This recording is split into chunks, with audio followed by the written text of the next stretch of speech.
Hello everyone, I know you watched this video to accompany you to sleep. So if you like this video, don't forget to like, comment, and subscribe. Also, don't forget to tell me where you are from and what time you watched this video. Let's jump straight into the story. Story 1. In the underworld of crime, some cases haunt not just for their brutality, but for details unraveling so sinister they force us to question whether evil truly wears a human face. A missing person is no longer a rarity. A body found weeks later isn't all that unusual, but a body left pristine, save for a heart removed with eerie precision. That's something else entirely. It's a mystery no investigative file can fully unravel. The case of Beth Martin began like countless other disappearances. A young woman, traveling with her husband and young daughter, arrived in Turkey to soak in turquoise seas and golden sun. But within 2 days, she was rushed to a hospital in critical condition and never woke up. Yet, the true nightmare emerged when Beth's body was brought back to her homeland. During a routine autopsy in England, forensic pathologists uncovered a chilling truth. Her heart was gone. This case doesn't just baffle investigators, it peels back the curtain on shadowy dealings within the medical industry, a string of eerily similar unexplained deaths, and the darker secrets harbored by those closest to the victim, perhaps even those she trusted most. On the morning of August 15, 2019, dawn's first light bathed the coastline of Antalya, a renowned tourist paradise in Turkey, at the upscale Crystal Bay Resort. The front desk received an urgent call from room 308 at 7:43 a.m. A man's voice, frantic and halting, stammered, "My wife, she collapsed in the bathroom. Please help." The call was recorded, and within 4 minutes, the hotel's in-house medical team arrived. They found a man, Daniel Martin, 32 years old, slumped against the bathroom door, hands trembling, repeating over and over, "She's not breathing. I don't know what happened." Beth was discovered face down on the cold marble floor, clad in a thin nightgown, her hair drenched, her pulse was faint, her breathing non-existent, her heart had stopped. Paramedics rushed her to an ambulance within 10 minutes, but by 8:32 a.m., upon arrival at Antalya General Hospital, Beth was pronounced dead. The attending physician, Dr. Semyakin, filled out the death certificate, preliminary cause of death, sudden cardiac arrest, unknown origin. No external injuries, no signs of violence, no toxins detected in initial tests. Turkish authorities deemed it a sudden, non-suspicious death. Beth Martin's body was transferred to the hospital morgue, awaiting consular procedures. The case seemed closed, until the smallest details began to crack the facade. For one, the timeline of Beth's death didn't align with Daniel's account. He claimed she collapsed moments after he stepped out of the room, but hallway security footage showed Daniel leaving at 6:58 a.m. and not returning until nearly 7:40 a.m., a gap far too long for an urgent emergency response. Stranger still, no screams or cries for help were reported from neighboring rooms, despite Beth's alleged sudden collapse in the bathroom. Most damningly, when medics arrived, Daniel hadn't performed a CPR, despite later claiming he did everything he could to save her. Within a mere 12 hours, the hospital finalized its report, an unusually swift process for an unexplained death. Beth's family in England received a curt notification that she had passed away suddenly while on vacation, but Rachel Martin, Beth's younger sister, refused to accept the vague explanation. Beth was healthy, she never fainted, never complained about her heart. So why sudden cardiac arrest, and why didn't Daniel call us immediately? Driven by fierce determination, Rachel contacted lawyers and consular officials, demanding Beth's body be repatriated for a second autopsy. That bold decision would unveil a horrifying truth, one that neither Turkish authorities nor anyone else could have anticipated. On August 22, 2019, Beth Martin's body was flown from Turkey to England at her family's request. After a week of tangled consular paperwork and unsettling silence from Daniel Martin, Beth finally returned to her hometown in Nottinghamshire. Per UK law, any death abroad with an unclear cause must undergo an independent forensic autopsy. Senior forensic pathologist Dr. Louise Morrow, who led the examination, described the moment she opened Beth's chest cavity as utterly chilling. She recalled the heart was gone, completely absent. The chest cavity was hollow, nothing but fibrous tissue and dried serum remained. Bizarrely, there were no external injuries to the thorax, no surgical incisions. It was as if someone had removed the heart without ever cutting the chest open, an impossibility by medical standards.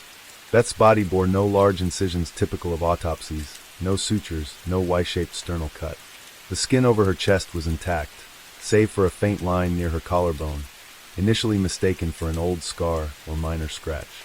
But under a microscope, it revealed something else, a razor-thin, meticulously precise incision closed with sophisticated microsurgical stitching.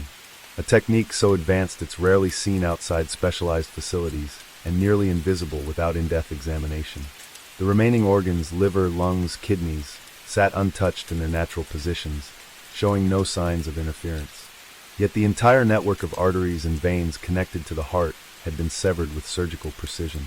Not a single tear, not a trace of abnormal blood pooling, a fact leading to one inescapable conclusion.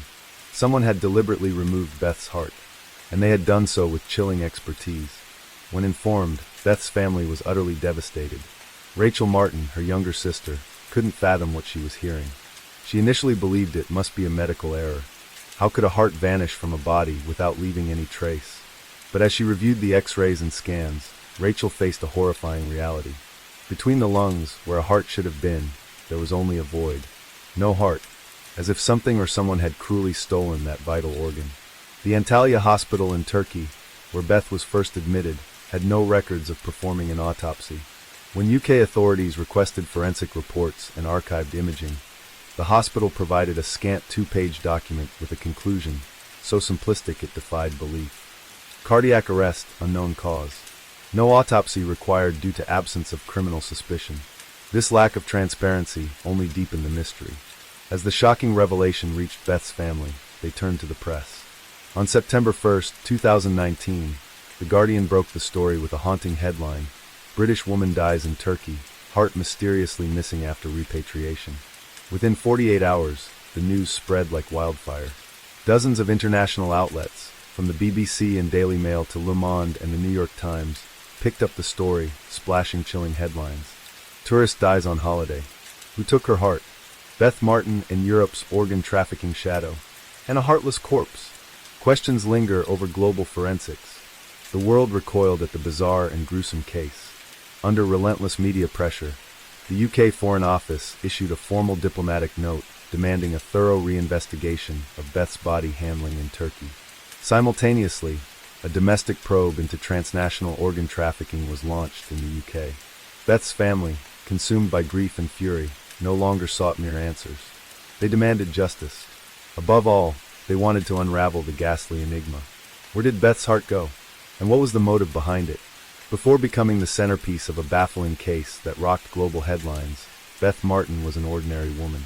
Almost strikingly unremarkable, she wasn't a celebrity, didn't court attention on social media, and was far from the type to attract trouble.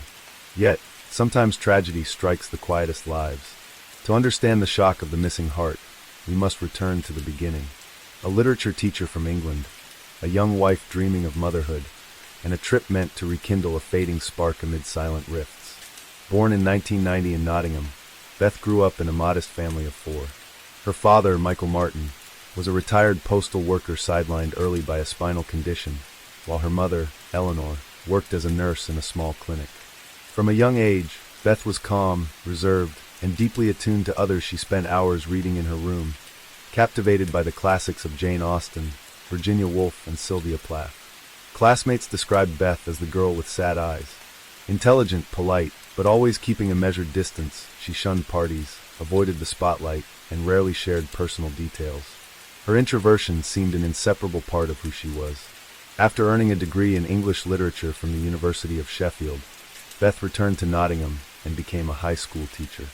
She taught literature at a public school, earning students' affection with her gentle, emotive teaching style that encouraged independent thinking. In 2015, married Daniel Martin, a financial advisor at an insurance firm.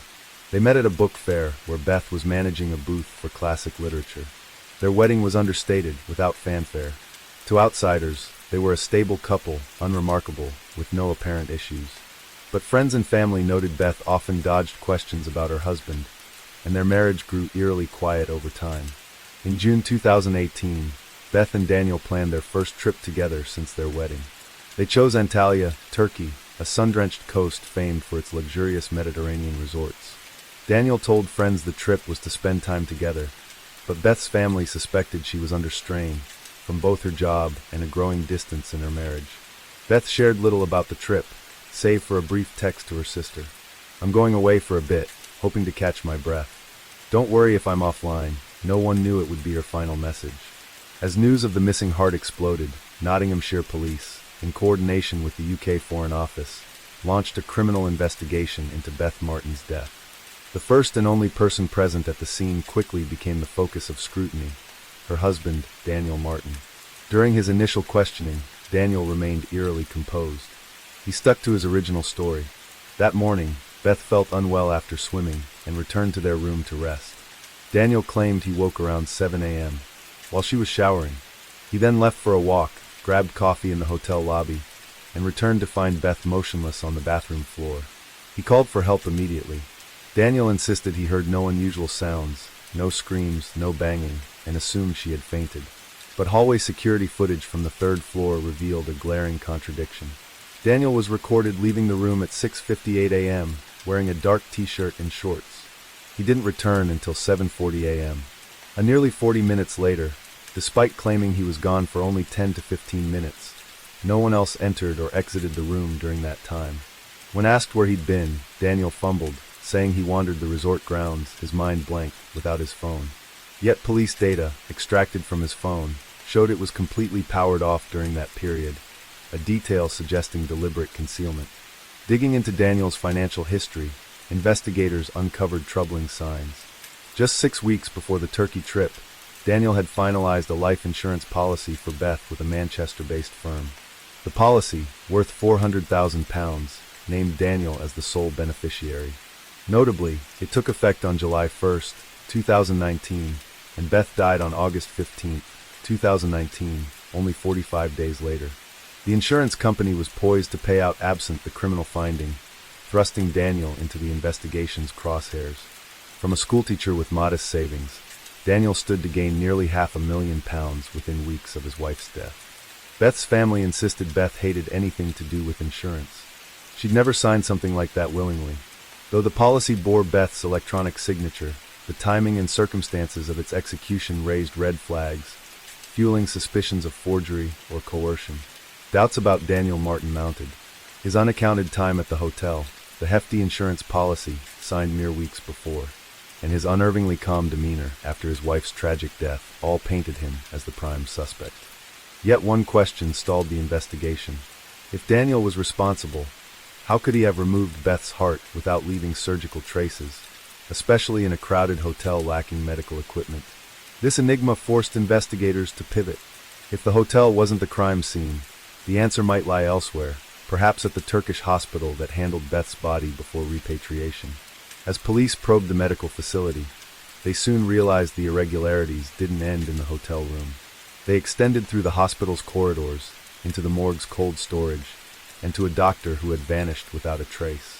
Mamarasan Hospital, a private medical center on Antalya's outskirts, was where Beth was taken after Daniel's emergency call. Their initial report cited acute cardiac stroke as the cause of death, with no signs of violence, and claimed the case was handled per medical protocol. The body was moved to the hospital morgue within 2 hours, embalmed, and prepared for repatriation to the UK. Yet, when British authorities demanded medical records, photographs, and comprehensive autopsy reports, Mamarasan Hospital delivered a bare-bones PDF, unsigned, devoid of staff IDs, and lacking any endoscopic images or X-rays. The so-named in the report was Dr. Emerkaya, noted as the physician on duty when Beth was admitted. Via Interpol, UK police promptly requested Turkish authorities to summon Kaya for clarification on the body handling procedures. The response from Antalya police was troubling. Dr. Emer Kaya took an extended leave of absence immediately after Beth's death and is now untraceable. Hospital records showed Kaya left his post just 24 hours after signing Beth's death certificate, then vanished entirely. His family claimed he departed for a mountain retreat, after which all contacts ceased. The uncanny timing of a doctor's disappearance following the processing of a heartless corpse led both UK and Turkish investigators to suspect ties to an organ trafficking syndicate. This was reinforced by Turkey's recurring presence in recent UN reports on illicit organ harvesting in private clinics. A bombshell emerged when a Cumhuriyet Daily journalist, posing as a medical worker, infiltrated Marmara Sands ward. Leaked images revealed body storage units marked with codes rather than names, with at least 2 corpses lacking any identifying documents. An anonymous source confided, voice thick with dread, "This isn't the first time bodies were processed without a trace. It's always done cleanly and terrifyingly fast." As the threads wove together, Daniel's dubious 40-minute absence, the heart's eerie vanishing, and now a doctor evaporating into the night, the Beth Martin case crystallized into a waking nightmare. This was no mere travel tragedy, but a chilling international plot shrouded in secrecy. Beth's heart wasn't merely an organ, it was the linchpin to exposing a monstrous crime. British police forwarded forensic reports and imaging from Nottingham to Europol's unit on transnational medical crimes. Weeks later, a chilling database matched Frost investigators. The technique of endoscopic surgery, leaving minimal incisions, coupled with bodies repatriated after perfunctory exams, mirrored at least 6 other cases over the past 3 years. Each shared a grim pattern.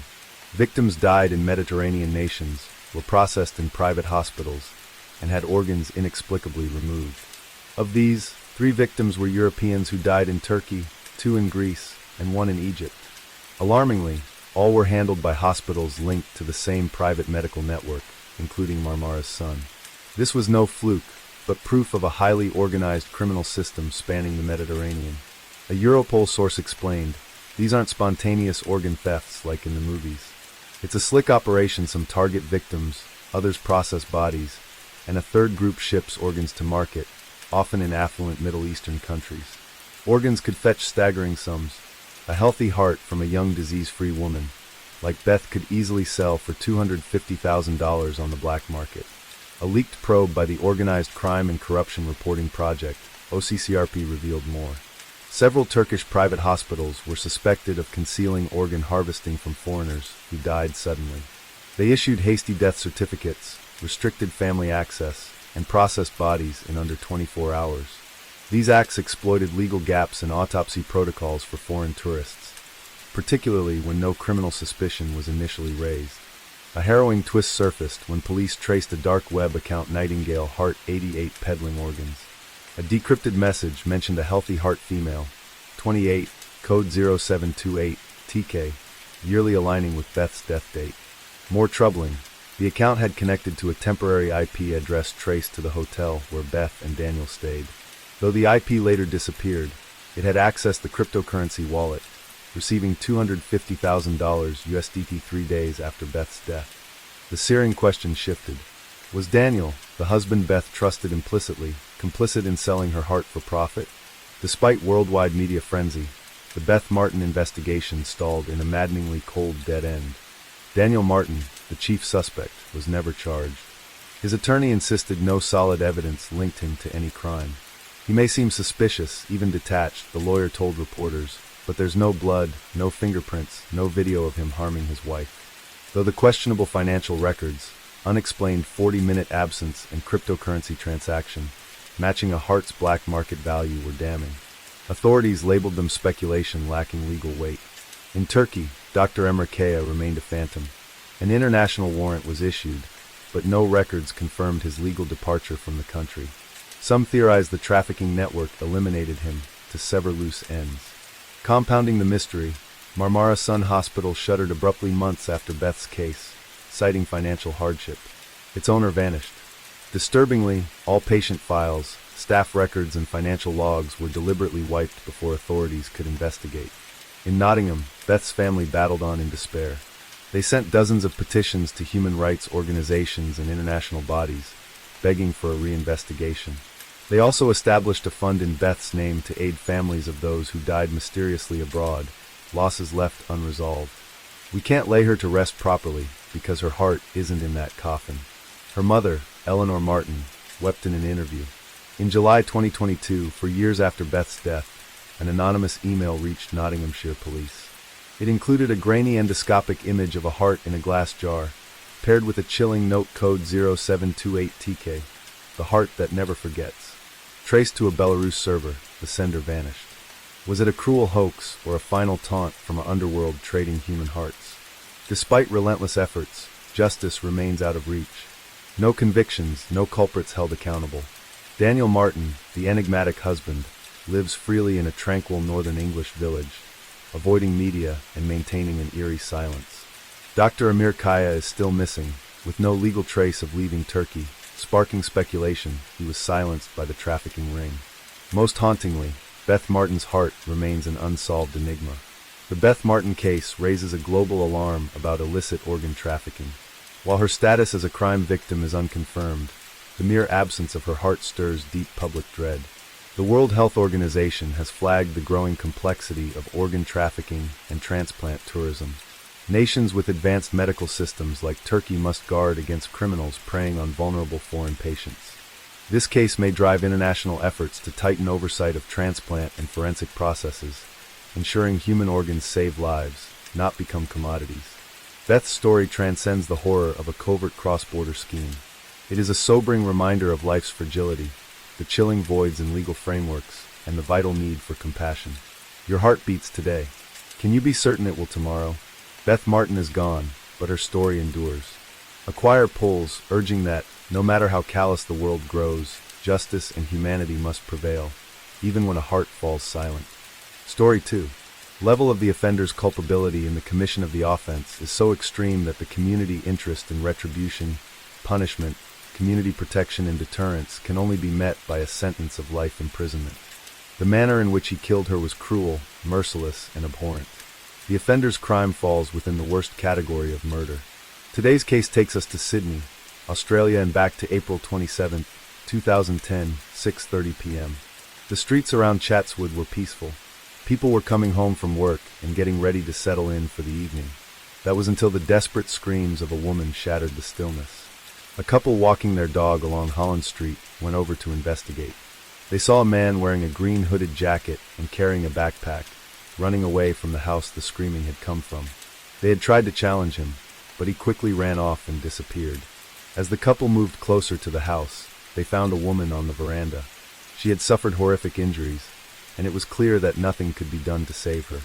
Michelle Beets had been murdered on her own doorstep. Michelle had just arrived home from work at the Royal North Shore Hospital. She had been born in New Zealand and attended Epsom Girls Grammar School in Auckland and later worked in the heart department at Green Lane Hospital. Since moving to Sydney, she had worked in the emergency department at Royal North Shore Hospital for 25 years, and the past 10 years had been as a nurse unit manager. As with all jobs in healthcare, it was extremely hard and stressful. It was long hours with massive workloads, but Michelle took it all in her stride. She was described as quiet and reserved, but she didn't take nonsense from anyone. Michelle was very popular and well respected amongst her peers. This was what made the news of her murder so hard to process. Who on earth would want to hurt her, and hurt her so violently? Police thought maybe she had disturbed someone robbing her house, but this theory was quickly shot down. The electricity to her house had been cut off deliberately at a junction box by the front door. This meant that both the outdoor sensor light and the alarm system to the property had been disabled. Her shed door also appeared to have been tampered with. She had been ambushed in a planned attack. Her throat had been cut, and she had been stabbed multiple times in her chest, head and throat before being left to bleed to death on her veranda. The police began looking into the personal records of staff members at the hospital. Michelle had reported drugs being stolen, and a member of staff had been fired as a result. Maybe a disgruntled former colleague would have a clue. More than 20 markers led away from the property, heading along the footpath in the direction of Johnson Street. It was reported that they indicated the path her killer had taken as he ran away. The police also appealed for the public's help in tracking down this man. Michelle's day had been a typical one. She had gone to work and then stopped to get groceries on the way back to the home. She shared with her partner David, who was very quickly ruled out as being involved. Chatswood was a low-crime area. It was a safe neighborhood, so people were understandably stunned and very frightened. And for her colleagues at the hospital, they were completely crushed. New South Wales Health called her a valued and esteemed colleague, friend, and mentor. She was an exemplary nurse, a dear friend and teammate. We are devastated by her loss. Dr. Robert Day, the deputy director of the emergency department she worked in, said the department had lost a friend and leader.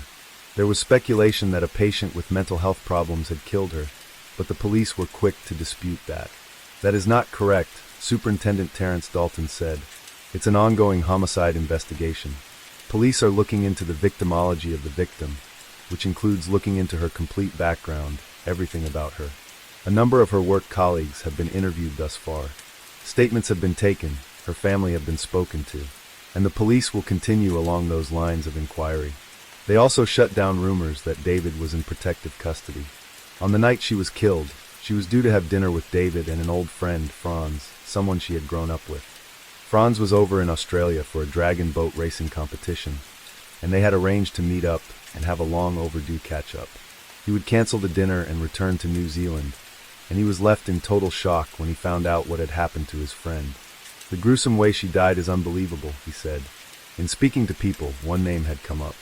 Michelle had told people she worked with at the hospital that a man had been starting to freak her out, 48-year-old Walter Marsh. Walter Marsh was a former U.S. Marine. He had worked at the Royal North Shore Hospital with Michelle. He had arrived in Sydney in February the previous year and had a 12-month contract with the hospital. He said that he could remember seeing Michelle a few times while he worked there, but he said they hadn't fallen out or anything of the sort. But upon digging further, this didn't appear to be true. He had been on a 12-month contract, but in early 2010, this hadn't been renewed. He blamed Michelle for this. He believed that she had given him bad references, which stopped him from finding further employment. He needed a job to be able to stay in Australia. He didn't want to go back to the United States, as he had a massive child support bill waiting for him. He was a firm person of interest, and he certainly did seem to have a motive for wanting to hurt Michelle. Walter had gone back to the hospital just a few days after the murder, but this time as a patient, as he had suffered a seizure. Her colleagues were treating the man they knew was the prime suspect in her killing. Even though his name and identity were not being released at this point, he did continue to speak to the media, who blurred his face. He denied any involvement. "Did you kill Michelle Bates?" "No." He said he liked Michelle, and he enjoyed the people he worked with. "I enjoyed the eclectic mix of personalities and thought we all got along wonderfully," he said. He added that he thought he was being targeted because he was not Australian. He was adamant that he was innocent. He said the police had made up their minds that he was involved, but he had nothing to do with it. "I'm not a killer, and I certainly would never harm a woman," he said. "The police think that just because I have a military background that I am a killer. I'm not." He said that Michelle had been the one to interview him over the phone when he was in America for the job, and she had sponsored his visa. He said that although his contract hadn't been renewed, this hadn't jeopardized his visa, and he bore no grudge towards Michelle. His apartment was also searched over the course of 3 days, hoping that vital clues or evidence would be found. He said that on the night of the murder, he had met his wife at a nearby train station at around 7 p.m., after she had finished work and they had gone home together. But how did he account for the fact that there was CCTV footage of him throwing a backpack away into a bin at a local shopping center? "I was always going to throw away that bag. It's no big deal," he said. To try and find the backpack, the police searched through tons of rubbish across various sites, but found nothing. Even though the police had spoken to him twice, there was not enough evidence to charge him. But that would soon change. The investigation into Walter continued, and the police finally got the lead they had been looking for. He was taken to the station for a 3rd time. "Did you know where she lived?" No, you ever been to her house?" "No." "Were you ever trying to use knives?" "No." In his police interview, Walter Marsh said he was astounded when he heard about the murder of his former boss. "I was horrified." "Horrified?" "I was terrified that somebody would do that." "Did you murder Michelle Woods?" "No." The officers also spoke to his wife. She said that on the night of the murder, just half an hour after the fact, he had said to her, "I did it. It's done. The bitch is gone. No more bad references." He also practiced throat-slitting techniques on his wife and brother-in-law, techniques used by the Marines to kill someone quickly and quietly. Walter Marsh was subsequently arrested at his Lane Cove apartment, and 3 weeks after the killing, he was charged with the murder of Michelle Bates. He was refused bail. A former U.S. Marine will stand trial for the murder of Michelle Bates. Walter Marsh is accused of killing the nursing manager with a knife at her Chatswood home in April. His wife and brother-in-law gave evidence against him at a committal hearing. They said he practiced his knife technique at home and hated his former boss. A magistrate today referred the case to trial in the Supreme Court. Michelle's brother Marty said the news of him being charged was fantastic. "Of course, we must now see justice do its course. We just have to let the be long until it goes to court that you're believing it's happening." Michelle's father Robbie said he was happy with the news, but did express enormous empathy for Walter's family too. "I feel sorry for Mr. Marsh's wife," and for his family in the U.S. "I hope the trial will be speedy, correct, and come to a proper end," he said. Walter Marsh, a 49-year-old former U.S. Marine, is due to face a committal hearing next month. He hasn't yet entered a plea to the charge of murder. Documents tended to the court say that Walter Marsh's wife and brother-in-law are due to testify against him. The papers reveal that the case against Mr. Marsh will include admissions he allegedly made to his wife about the killing. Walter had no reply to the charges, and the judge accepted this silence as a plea of not guilty, meaning that this would be going to trial. He was also found to not have any substantial impairment or mental illness. The man accused of murdering Sydney nurse Michelle Beets is on life support after a failed suicide attempt. Walter Marsh was rushed to hospital on Saturday morning, after he was found in his prison cell with his wrists and throat cut. A suicide note was reportedly also found in the cell. He is alleged to have stalked and then killed Michelle Beets at her Chatswood home in April this year. After the attempt on his life had failed, and he was released from hospital, the trial of Walter Marsh would begin. It would emerge that Walter had actually been planning this and stalking Michelle for weeks. He had observed her house to work out what security systems she may have had and what the layout inside was. Walter wanted to know what her pattern and her routine was, so he would call her home phone multiple times each day from payphones to see when she usually got back. She even saw him on her street on one occasion. This was why she had told colleagues he was really starting to freak her out. On the day of the murder, Michelle had changed her routine. Instead of driving into her driveway, she had backed in instead, meaning that she had come face to face with him. He had sat in wait with a balaclava over his face. He even had his knife sharpened in preparation. It also emerged that he had asked his brother-in-law to go with him to Michelle's house to keep watch for him, and he had also bought clothes from a second-hand store to wear specifically during the murder. He had told her that if she stopped screaming, he wouldn't hurt her, but he then slit her throat using the technique he had learned in the military and repeatedly stabbed her. The prosecution argued that Walter had developed a deep resentment and hatred of Michelle, as he believed that she had given him bad references which had stopped him from finding a job. He had referred to her as a F***king bitch on more than one occasion and said she needed to be gone. Michelle's partner, David Grant, was there for the start of the trial, which he says presents the opportunity for justice. Investigators claim Marsh had cut off the power to the house and broken a back door to make it look like a break-in. This is the couple that discovered Michelle Beets' bloody body on her front doorstep last year. Carmel and Gordon Bevan had been walking down Holland Street when they say they heard a woman scream, then the sound of slapping. Mr. Bevan said when he felt for Miss Beets' pulse, he felt the gash in her neck. He says she turned towards him as if she was trying to speak, then after they made eye contact, she died. The couple are two of 70 witnesses expected to be called in the trial of Walter Marsh. The two key witnesses in the trial are Marsh's Vietnamese wife, Samantha, and her brother. The jury heard 3 weeks after the incident. Samantha told police Marsh had confessed. The court heard Samantha Marsh and her brother had reason to lie.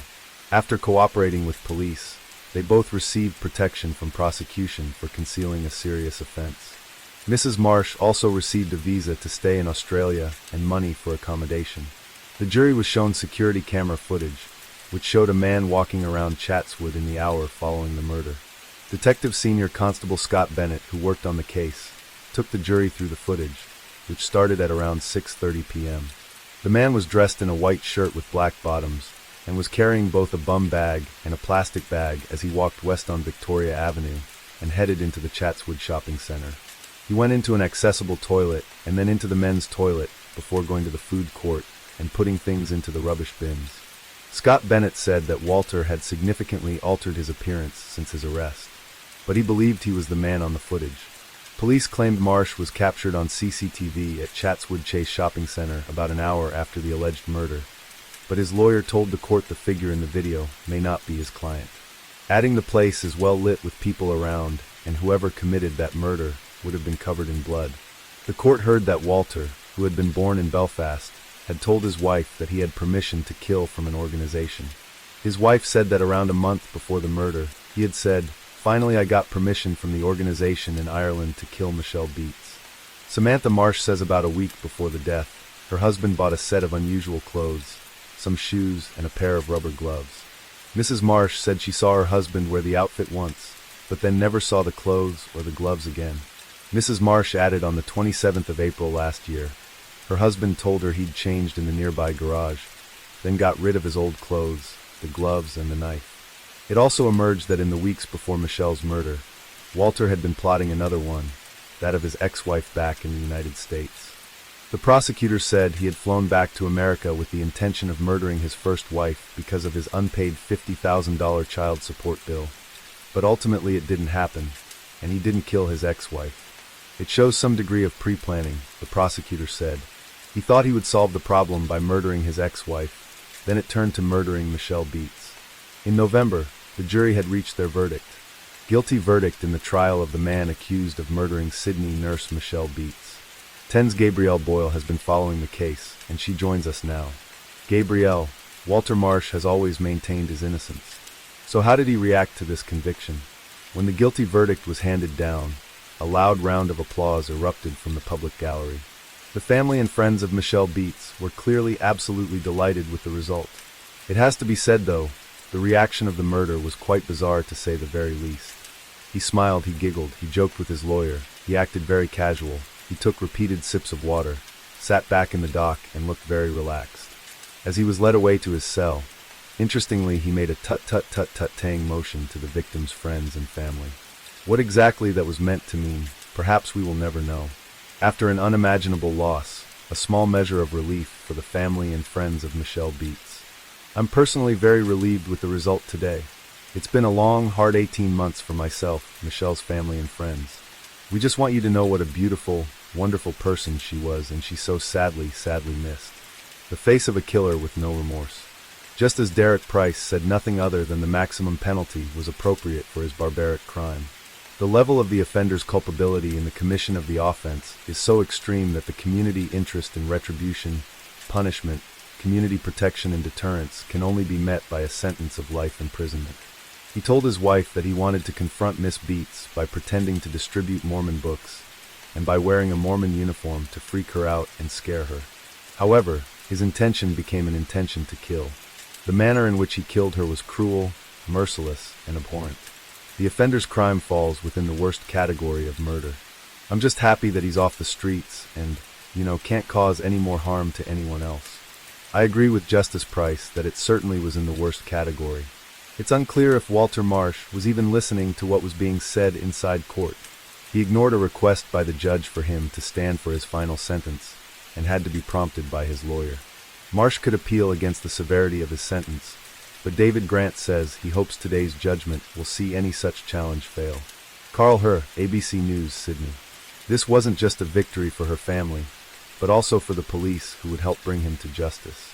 Although nothing was going to bring Michelle back, knowing that the person who had killed her would now spend the rest of his life behind bars did bring some degree of comfort.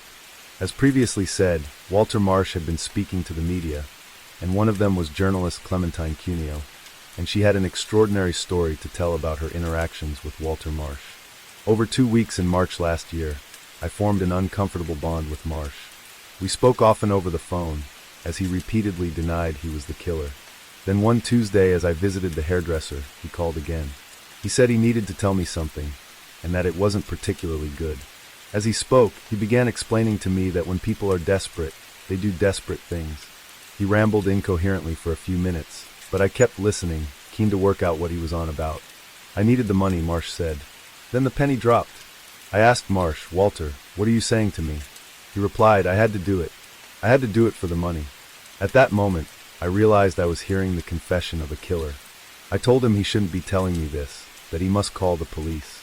He went on, I have cancer, so I'm going to die anyway.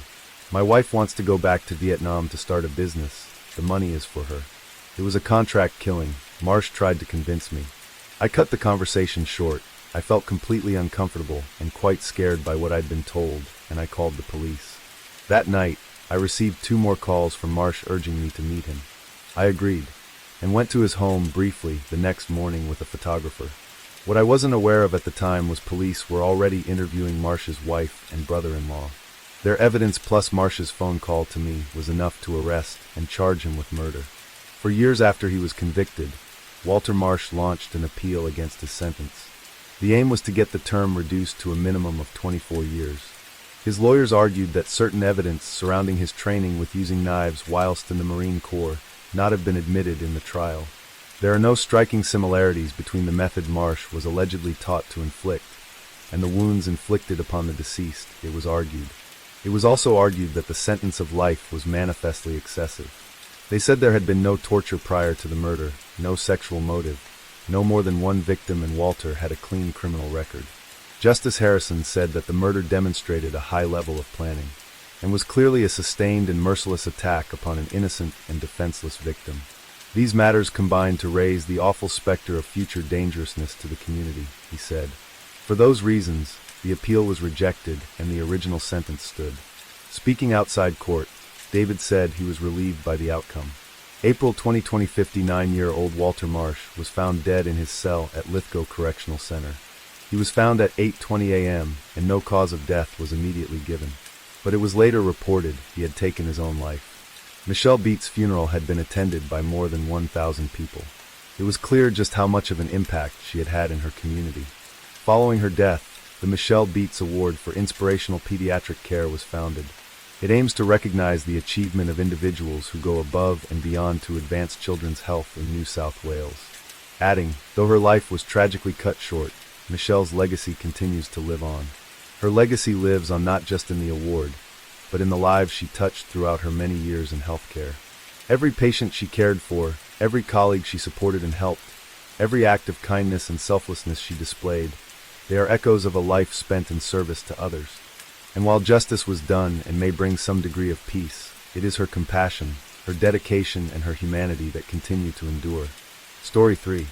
The rural town of Grubbs in Jackson County, Arkansas. It's small, everyone knows everyone, with families living there for generations. With a population of just over 300 people, there's a real sense of community and safety. Grubbs was home to 25-year-old Sydney Sutherland.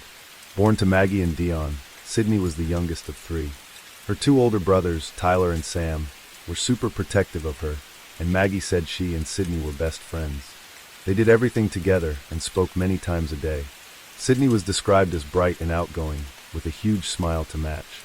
She lived with her boyfriend of 4 years, Alex, and loved long walks with her dogs, working out, shopping, and spending time with her young nieces, who called her Aunt Sassy.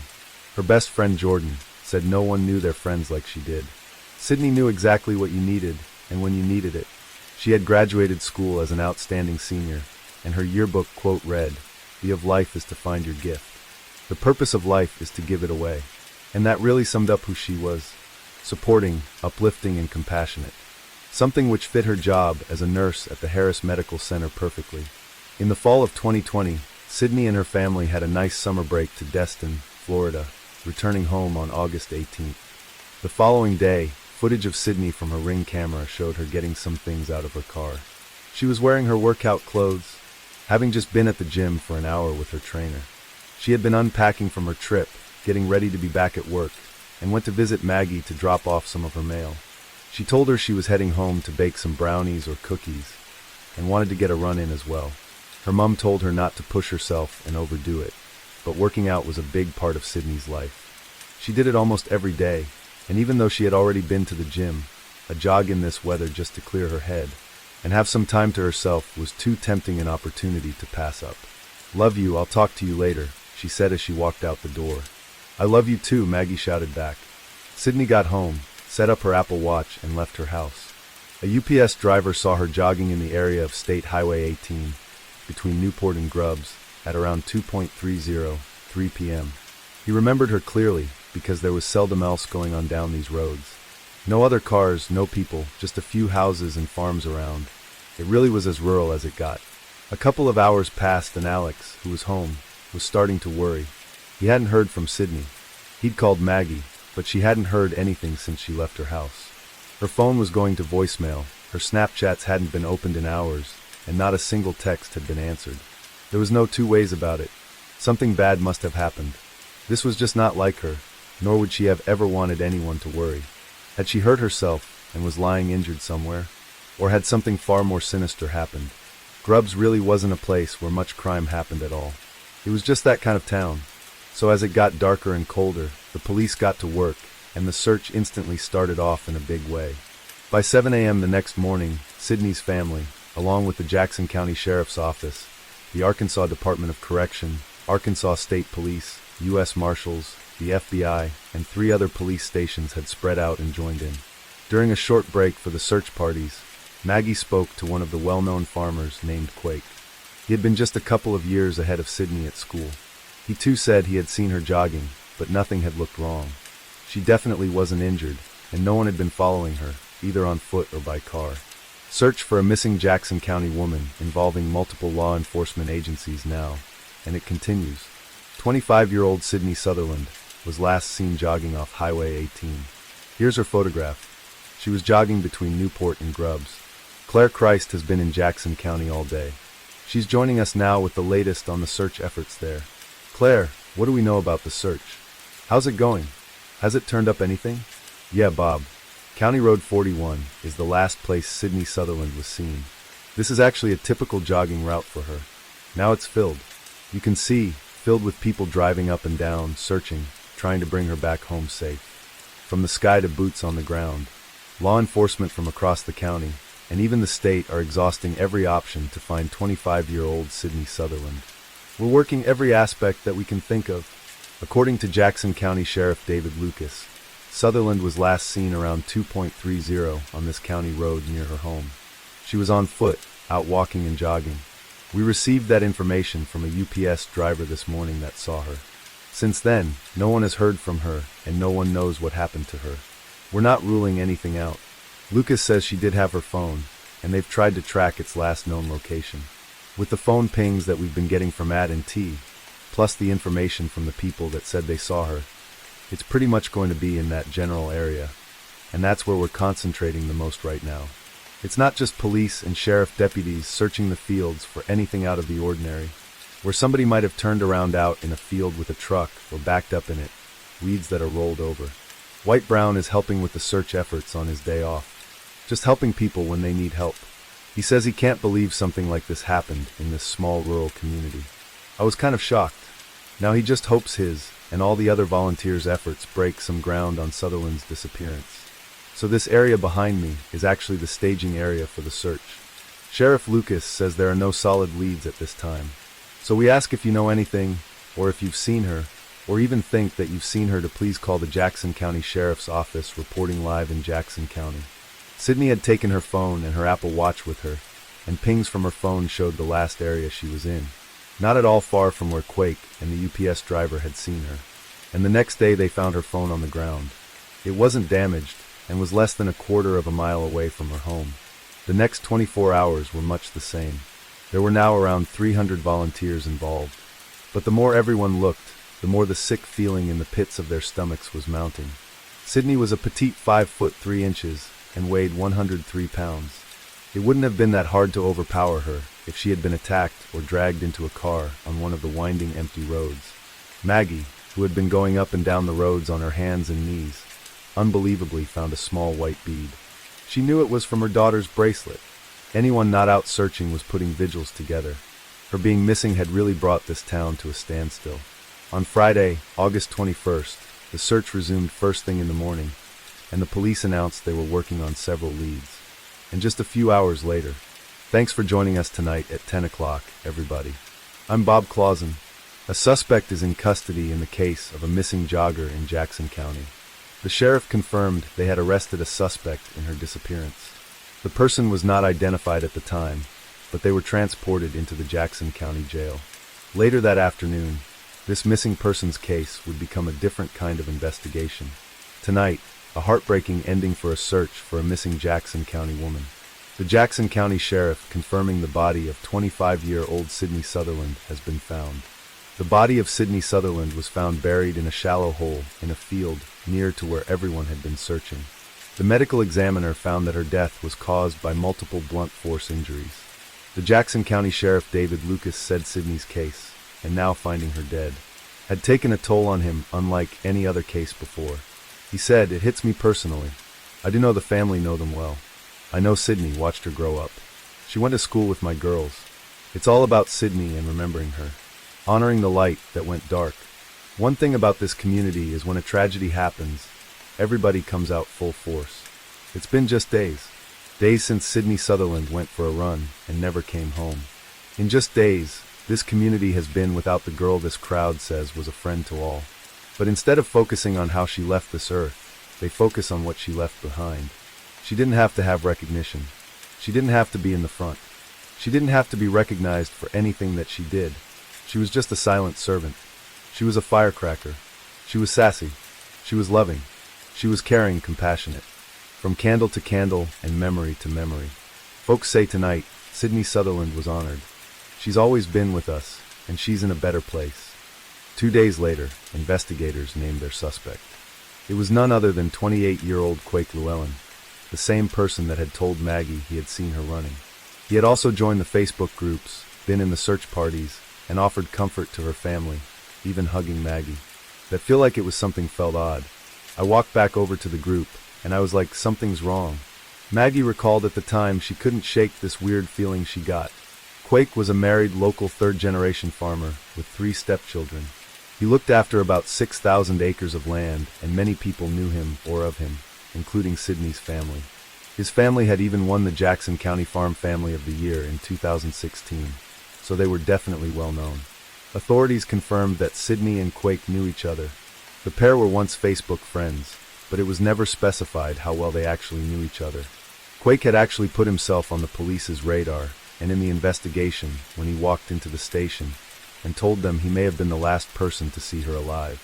Both he and his father gave detectives permission to search his pickup truck, and police immediately spotted blood on the tailgate. Using data from his phone, they put him in the vicinity of where Sydney's phone was found, and her body had been located right near his farm. They also watched CCTV footage from his house, which showed him leaving in his truck and then returning a while later with a dent in it. Quake admitted he had hit her with his truck and then panicked that he was going to get into trouble. He said he accidentally hit her because a cloud of dust had obscured his vision. He said he put her into the truck, drove for a while before taking her clothes off and, in his words, messing with her before burying her. He told detectives that he put the clothes he was wearing when he killed her into a laundry basket at his mother's house and during a search. Police took a black shirt with blonde hair on it and a pair of black and pink shorts, amongst other items. Update to the killing of Sydney Sutherland. 28-year-old Quake Llewellyn has now been arraigned on charges of capital murder, rape, and kidnapping. Those last 2 charges are new.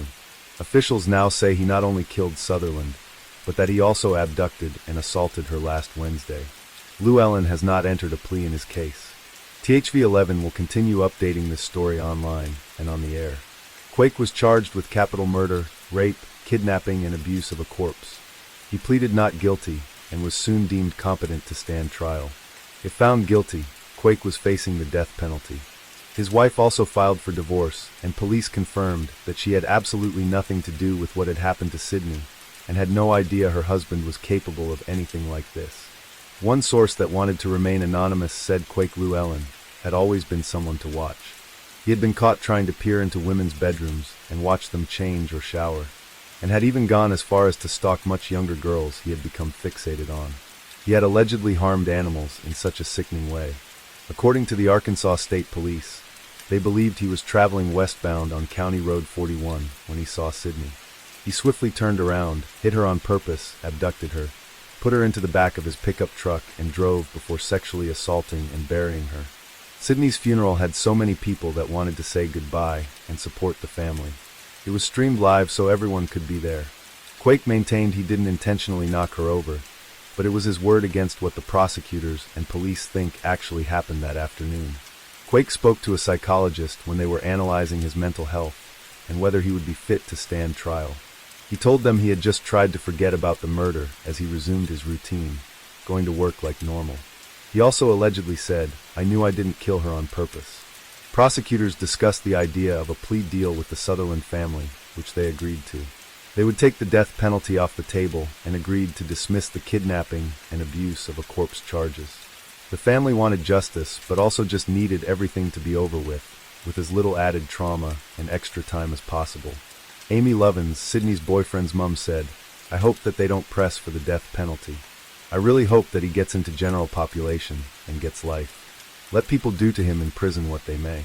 My husband said the death penalty is an easy way out for him. I hate him. I know that's an awfully strong word. I've never hated anybody in my whole life. One of these days, I'll let that go for my own peace. As long as I'm feeling that way, evil is winning and evil will not take me down. I won't ever forgive and I won't ever forget, but for my own good, I'll have to let that part go. As part of the plea deal, Quake admitted in court to rape and capital murder. Maggie, Sydney's mom, gave a statement in the courtroom and asked Quake to look her right in the eyes as she spoke to him. She was not yours to take. The hands you hugged me with are the same hands you killed her with. True justice for Sydney, my daughter, would be for her to be here. What you took away from us 408 days ago, we'll never get again. Did she fight you? Did she cry? Did she ask for her brothers? Was it really worth it? I take pleasure in knowing that from this day forward, you'll be known as a number with no name. He was given life in prison without parole. Any last words? Any regrets? Today, a judge agreed to a plea deal that will send the man accused of killing a Jackson County woman to prison for the rest of his life.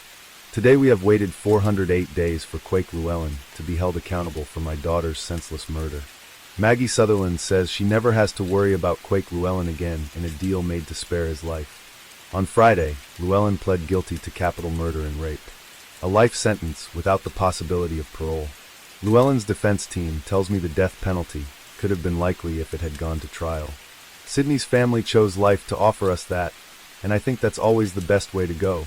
The defense calls it a moment where Llewellyn owned up to his actions. They wanted to accept responsibility for what he had done. Tammy Watson, Llewellyn's distant cousin, left court in tears. I feel so sad for Sydney's family. Watson says her heart is broken, because Llewellyn's parents lost their son today too. Quake's mother and father, they have been through so much. They're the ones that said, go in there and you tell them the truth. Quake Llewellyn has answered for his horrendous actions. Maggie can go home with the last word. That afternoon, Sydney went for a run in the warm weather, down the road she had known like the back of her hand since she was a kid. And if she told anyone she was doing it that day, no one would have thought anything of it. How quickly everything changed, and how much destruction it caused. To this day, people still hold runs and events in honor of mostly always wearing her favorite color pink. One is called Finish Sydney's Run, and it happens annually, lacing up for Sydney Sutherland and running to remember. I literally would just kind of replay over and over in my mind. You know, Sydney didn't get to finish this.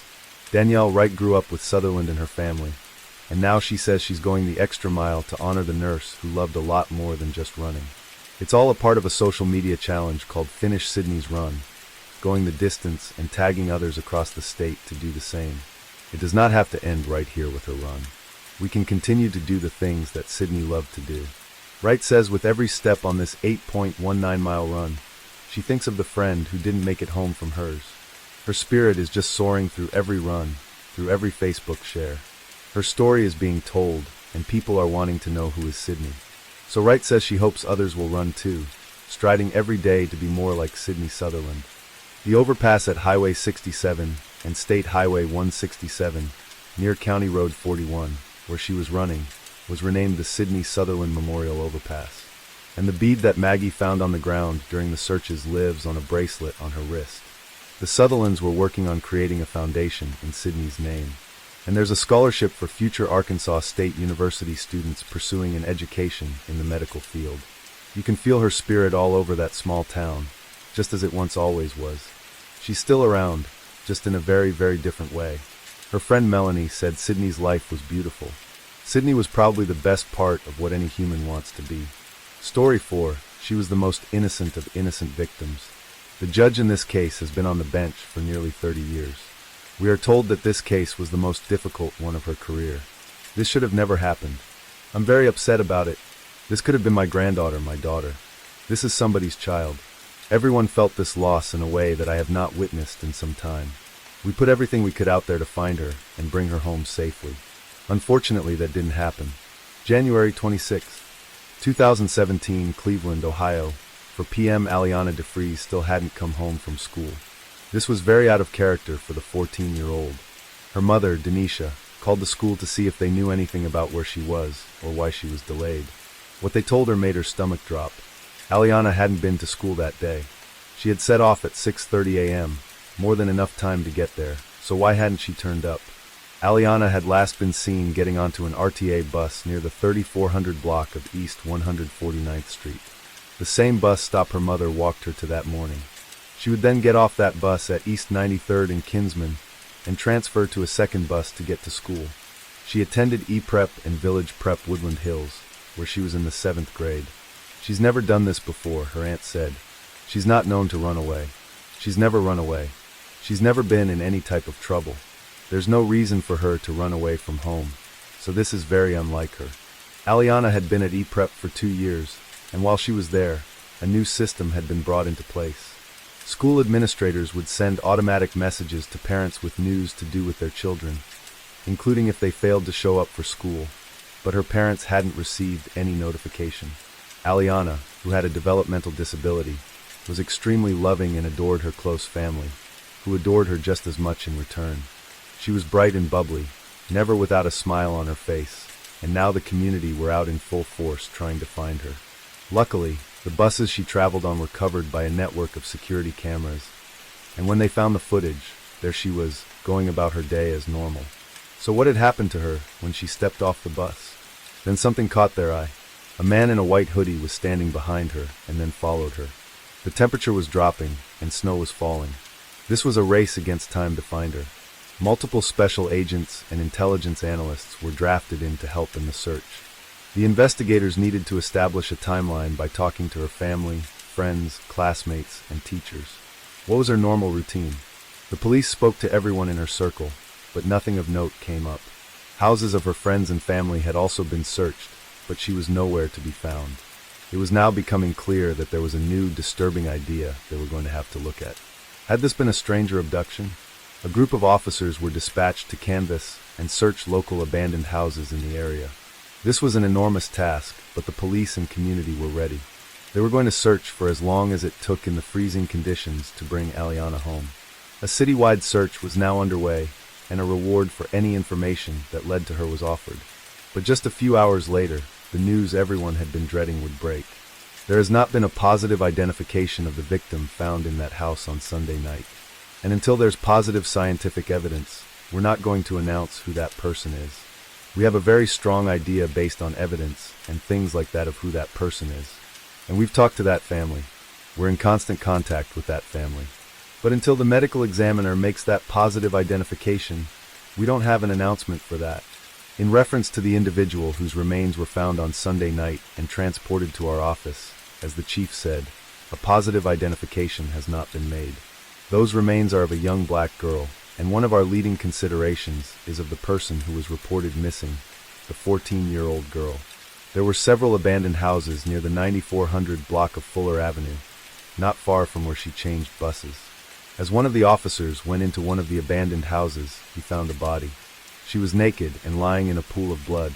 There was a trail of blood leading to the dining room, and laid out in there on a built-in bench were several tools, including a drill and box cutter. The injuries she had sustained matched these tools. There was also a footprint found. The medical examiner found extensive injuries, including a broken jaw and stab wounds. The injury she had sustained was so severe, the medical examiner was unable to determine an exact cause of death. She also had to be identified via dental records. The community was devastated. Many left flowers and teddy bears outside of the house in tribute to her. The pain and anger everyone felt was palpable. This was a vulnerable child, one of their own, who was simply making her way to school. Nobody could understand it. What are we here for? Our job. Who must we stand for? Our job. Who must we speak for? Aliana. Because she can't be here tonight to speak for herself. This should have never happened. I'm very upset about it. This could have been my granddaughter, my daughter.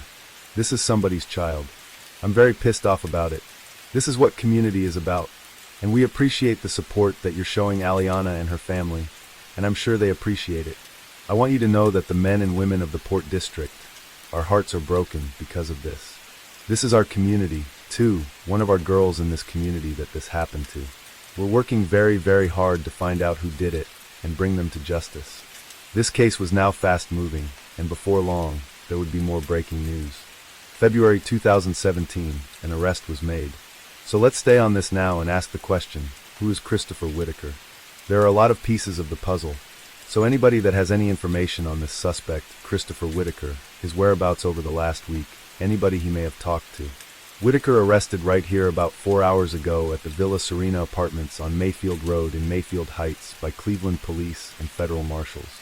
44-year-old Christopher Whitaker was taken into custody at 7:15 p.m. in Mayfield Heights. He did have a criminal record and was a registered sex offender, having served 4 years in prison for felonious assault and sexual battery after raping and attacking a woman in 2005. Then he grabbed me around my neck and was choking me, and I passed out. And 12 years after she was strangled, brutally raped, and left unconscious in her own home, emotional and physical scars remain. When they found her body, it was like something came over me and said, Chris did that. Chris Whitaker, accused of murdering 14-year-old Aliana DeFries and dumping her body in this vacant home, was convicted 12 years ago of sexually assaulting this woman, whose identity we're not revealing. But the original charge of attempted murder was pled down. It's like my life didn't matter to them. As a result, he served just 4 years in prison, and a person can go out and sell drugs and get more time than they gave him. Now, Whitaker's 2005 victim says the system has a second chance to get it right. He took a kid's life, and to me, when you take a kid's life, a life for a life. Christopher Whitaker's DNA was found on Aliana's body, and inside the house she was found in. He was interrogated over the course of several hours. He said he hadn't seen Aliana, and hadn't even been in the area that day. He didn't even know who she was. Are you familiar with the girl that went missing? I do not know anything. You don't know her? But then, when he was presented with the evidence that had been gathered, his story suddenly changed. If I was to tell you that we found your DNA inside the house in the upstairs, would that surprise you? Probably through the kitchen, maybe. What did you do is what I'm asking, Chris. I turned around, and it's like I punched her, but then it's like after that, it's like a blur. It's like I almost blacked out or something. I don't remember what I did.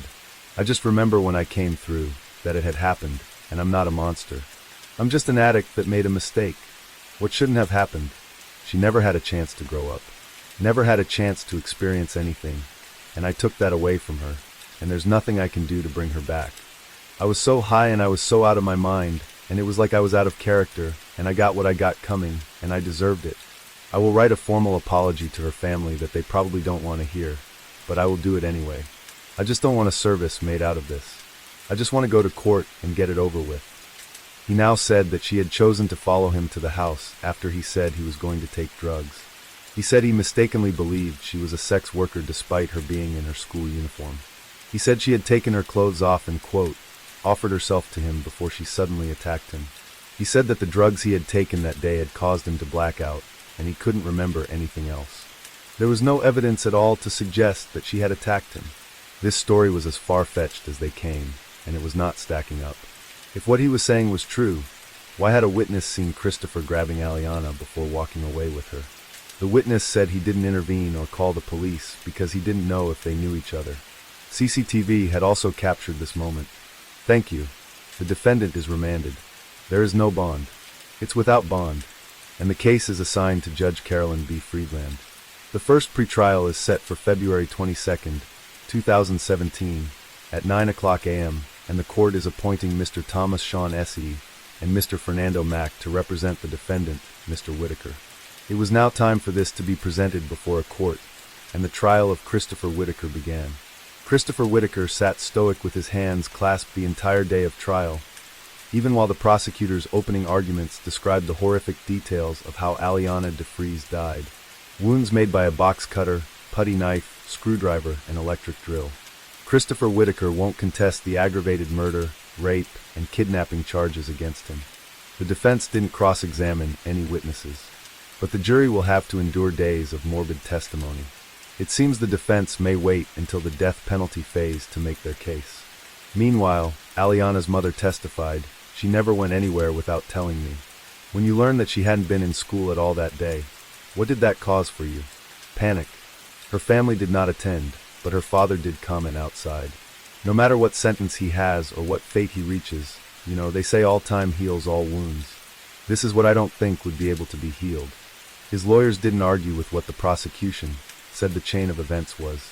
He wasn't denying the crime, and his defense was going to be used in the penalty phase of the trial, in a bid to save him from the death penalty.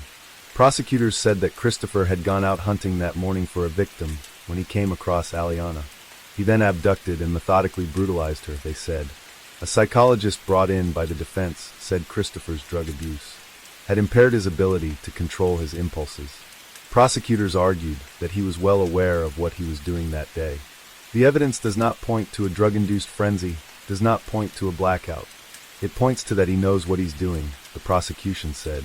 The tools that had been found at the house and used in the murder were also shown to the court, painting a tragic and terrifying picture of Aliana's last moments. March 13th, the verdict was in. The court has been advised that you've reached a verdict.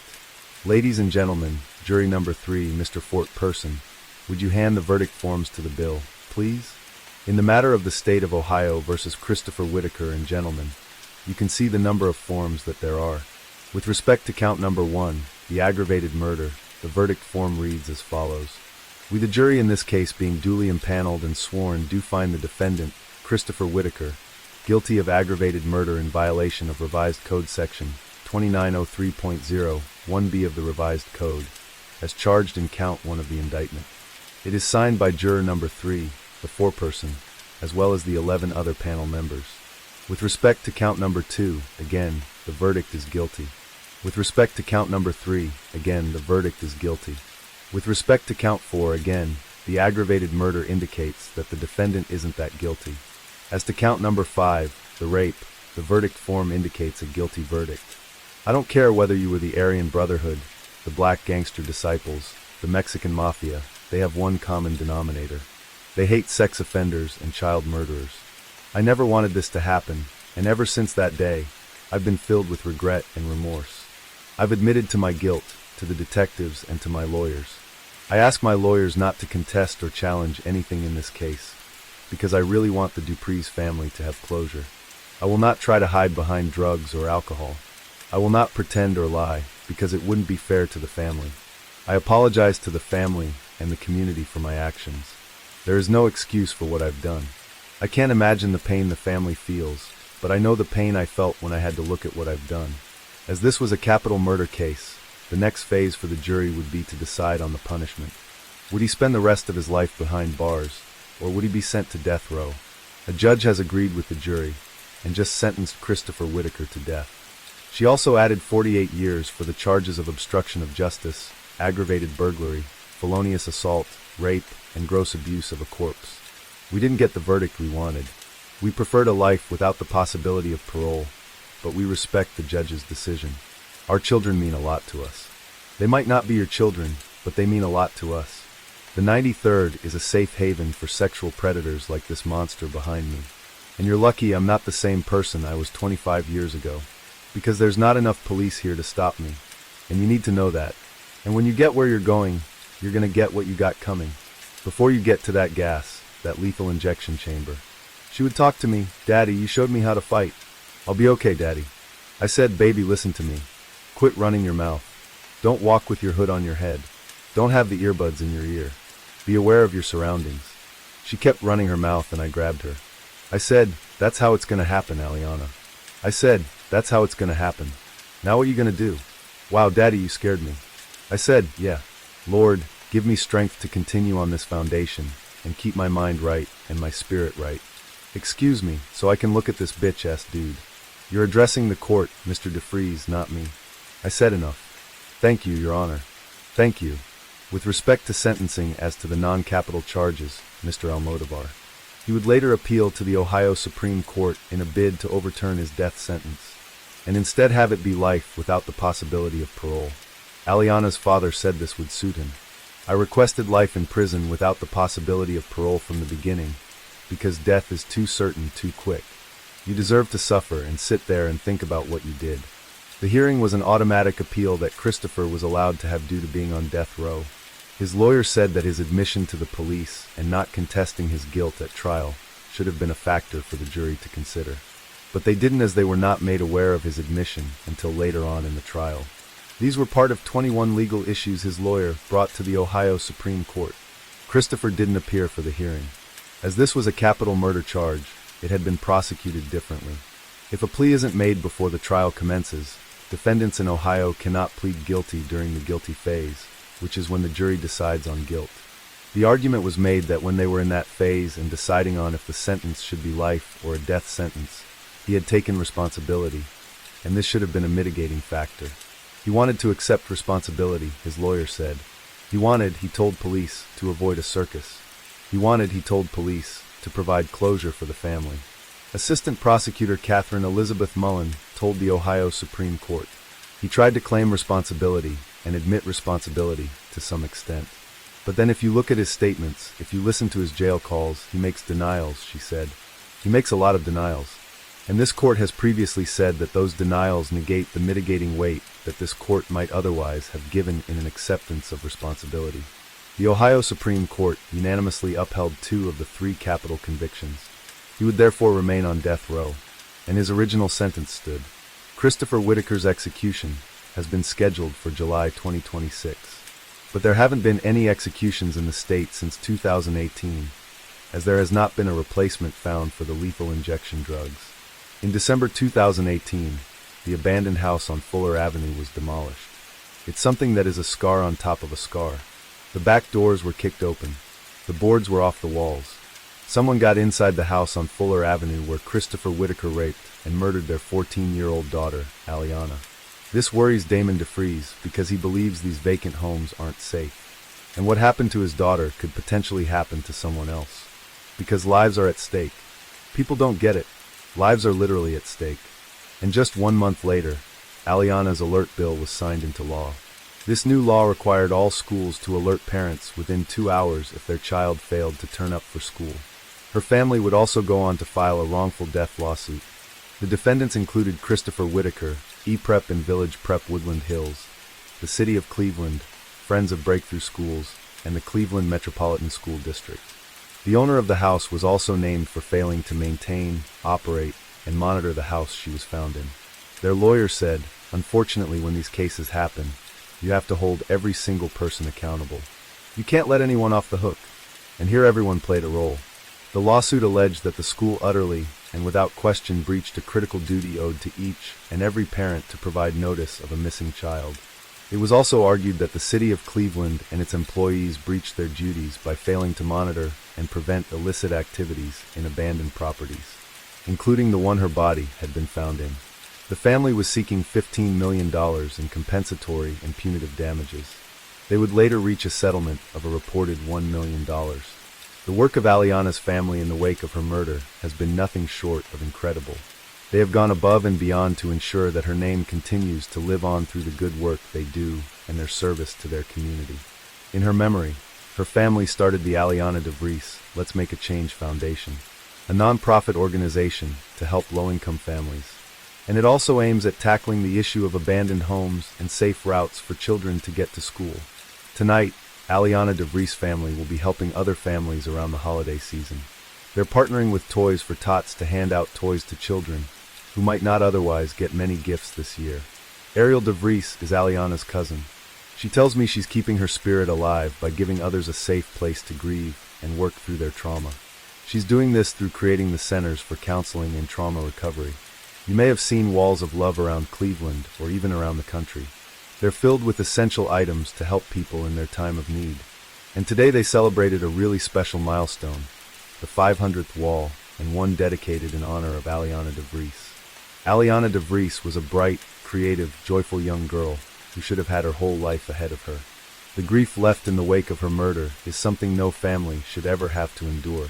And yet, in the face of that pain, her loved ones have chosen action. Through education, advocacy, and community engagement, they've built a legacy in her name, one that protects other children and keeps her light alive. This was a crime that should never have happened, but from its devastation has come a call for change. And that perhaps is the most powerful testament to someone who should still be here.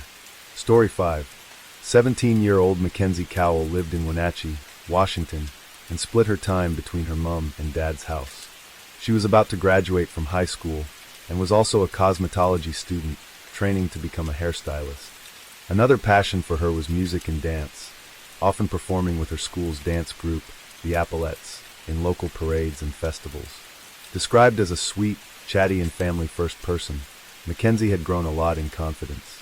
But it hadn't always been this way for her. Another big thing she wanted to do was to get surgery to correct an underbite, which she had sadly faced bullying for over the years. Her reverend said every day somebody teased her, but Mackenzie never allowed herself to be put down. The teasing and bullying only made Mackenzie stronger. Her father said he was always in awe of how much she worked. Her day started just after 6 a.m., and she wouldn't be back until 12 hours later. School, dance, modeling, and recently enrolling in the Wenatchee Academy of Hair Design for some extra school credits. Her drive and work ethic was something to be admired for someone so young. She was in a relationship with Joaquin Villazano, who was smitten with her, and the young couple were pretty inseparable. Things were going well and looking bright for Mackenzie Cowell, and everything was falling into place for her. On February 9, 2010, Mackenzie's dad, Reed, had planned a father-daughter dinner at home. Mackenzie was always busy, so getting together for some proper catch-ups over some nice food was something everyone looked forward to. Reed knew that the academy got out at 5 o'clock, but unusually he didn't hear from her to say that she was leaving and on the way. About 40 minutes later, he called her, but her phone went straight to voicemail. It didn't ring once. He said this instantly made his stomach lurch a little bit. An hour would pass, and then another. At around 8 p.m., as her family were about to make the call to police, Reed got a call from them himself. His old car, mainly driven by Mackenzie now, had been found at Pitcher Canyon. This was miles away from the beauty school. Reed explained that his daughter was driving it that day, but the officer said there was no sign of anyone anywhere. Reed headed straight over. It was freezing cold, pitch black, and snow was starting to settle. It was such a remote location, you would really need a specific reason to be there, especially at this time. Long, winding roads along the hills with no lights for miles. The car had been left there to be hidden. As Reed was driving, he suddenly saw the roads illuminated by the flashing lights coming from the police car. Everything instantly felt so much more serious and scary. Her vehicle was locked, but they could see Mackenzie's purse and some clothing inside. Once open, they realized that her keys, phone, and bank cards were missing. There was one set of footprints in the snow leading away from the car, so it didn't seem like more than one person had been in the car when it was left there. The investigation into the disappearance of Mackenzie Cowell began, and Reed described it as a long, dark, evil night. Gibson-Chelan County need your help tonight, finding a missing 17-year-old. Mackenzie Cowell was last seen Tuesday in Wenatchee as she left beauty school. Her car was found several hours later, 40 miles from her home. KXLY4's Annie Bishop is live in our studio with information on the search. Annie, and it has been an exhaustive search. They've searched the steep terrain where her car was found with bloodhounds by air and on foot several times, and still nothing. And that is why it is so important for you to take a good look at her photo tonight. Investigators hope you have seen Mackenzie and can help bring her home. Mackenzie's 2000 Pontiac Grand Prix was found abandoned off Pitcher Canyon Road around 7 o'clock Tuesday night, 40 miles from her home in Orlando. Inside her car, detectives found her purse and clothes, but her debit card was missing. The Washington State Crime Lab processed that car and found nothing out of the ordinary. Mackenzie has been listed as an endangered missing person. The criteria surrounding her disappearance does not meet Amber Alert standards. As of tonight, 5 FBI agents and 7 detectives are trying to figure out what happened to Mackenzie. Well, it's unusual for the caliber of this kid from what we're getting from Mackenzie's past. She's not a troubled kid. She's a good student. She's a smart kid. She's involved in a lot of community functions. And Wenatchee just doesn't have a violent abduction of children crime rate at all. And Mackenzie is 5 feet 8 inches, 110 pounds with brown eyes and brown hair. She has braces and both ears pierced. If you have any information, you're asked to call this tip line at 509-667-6848. Now an FBI profiler, we're told, is on his way from Washington, D.C. to help put together a profile for Mackenzie, and also a profile for a potential suspect.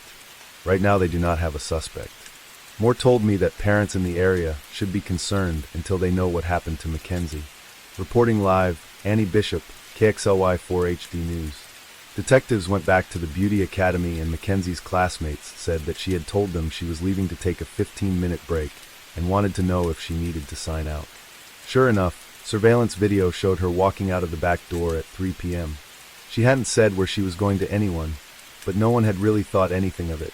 At 3:42 p.m., her boyfriend, Joaquin, got a message from her simply saying, "Hey, what's up?" which he replied to saying, "Hi, normal chat." But after that, there was nothing from her. It seemed this was the last time her phone was used.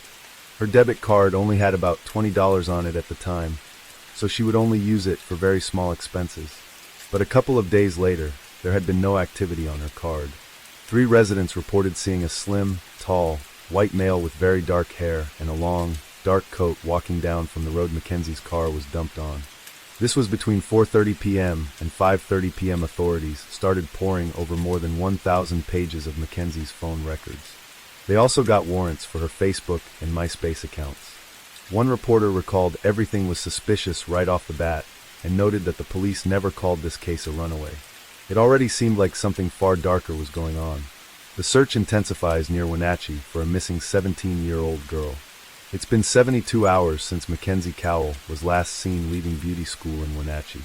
And for the 4th time this week, FBI agents and local detectives have searched the area where Mackenzie's abandoned car was found and still have not come up with anything to lead them to Mackenzie or what happened. Flyers have been posted everywhere in Wenatchee hoping someone will recognize Mackenzie or her car.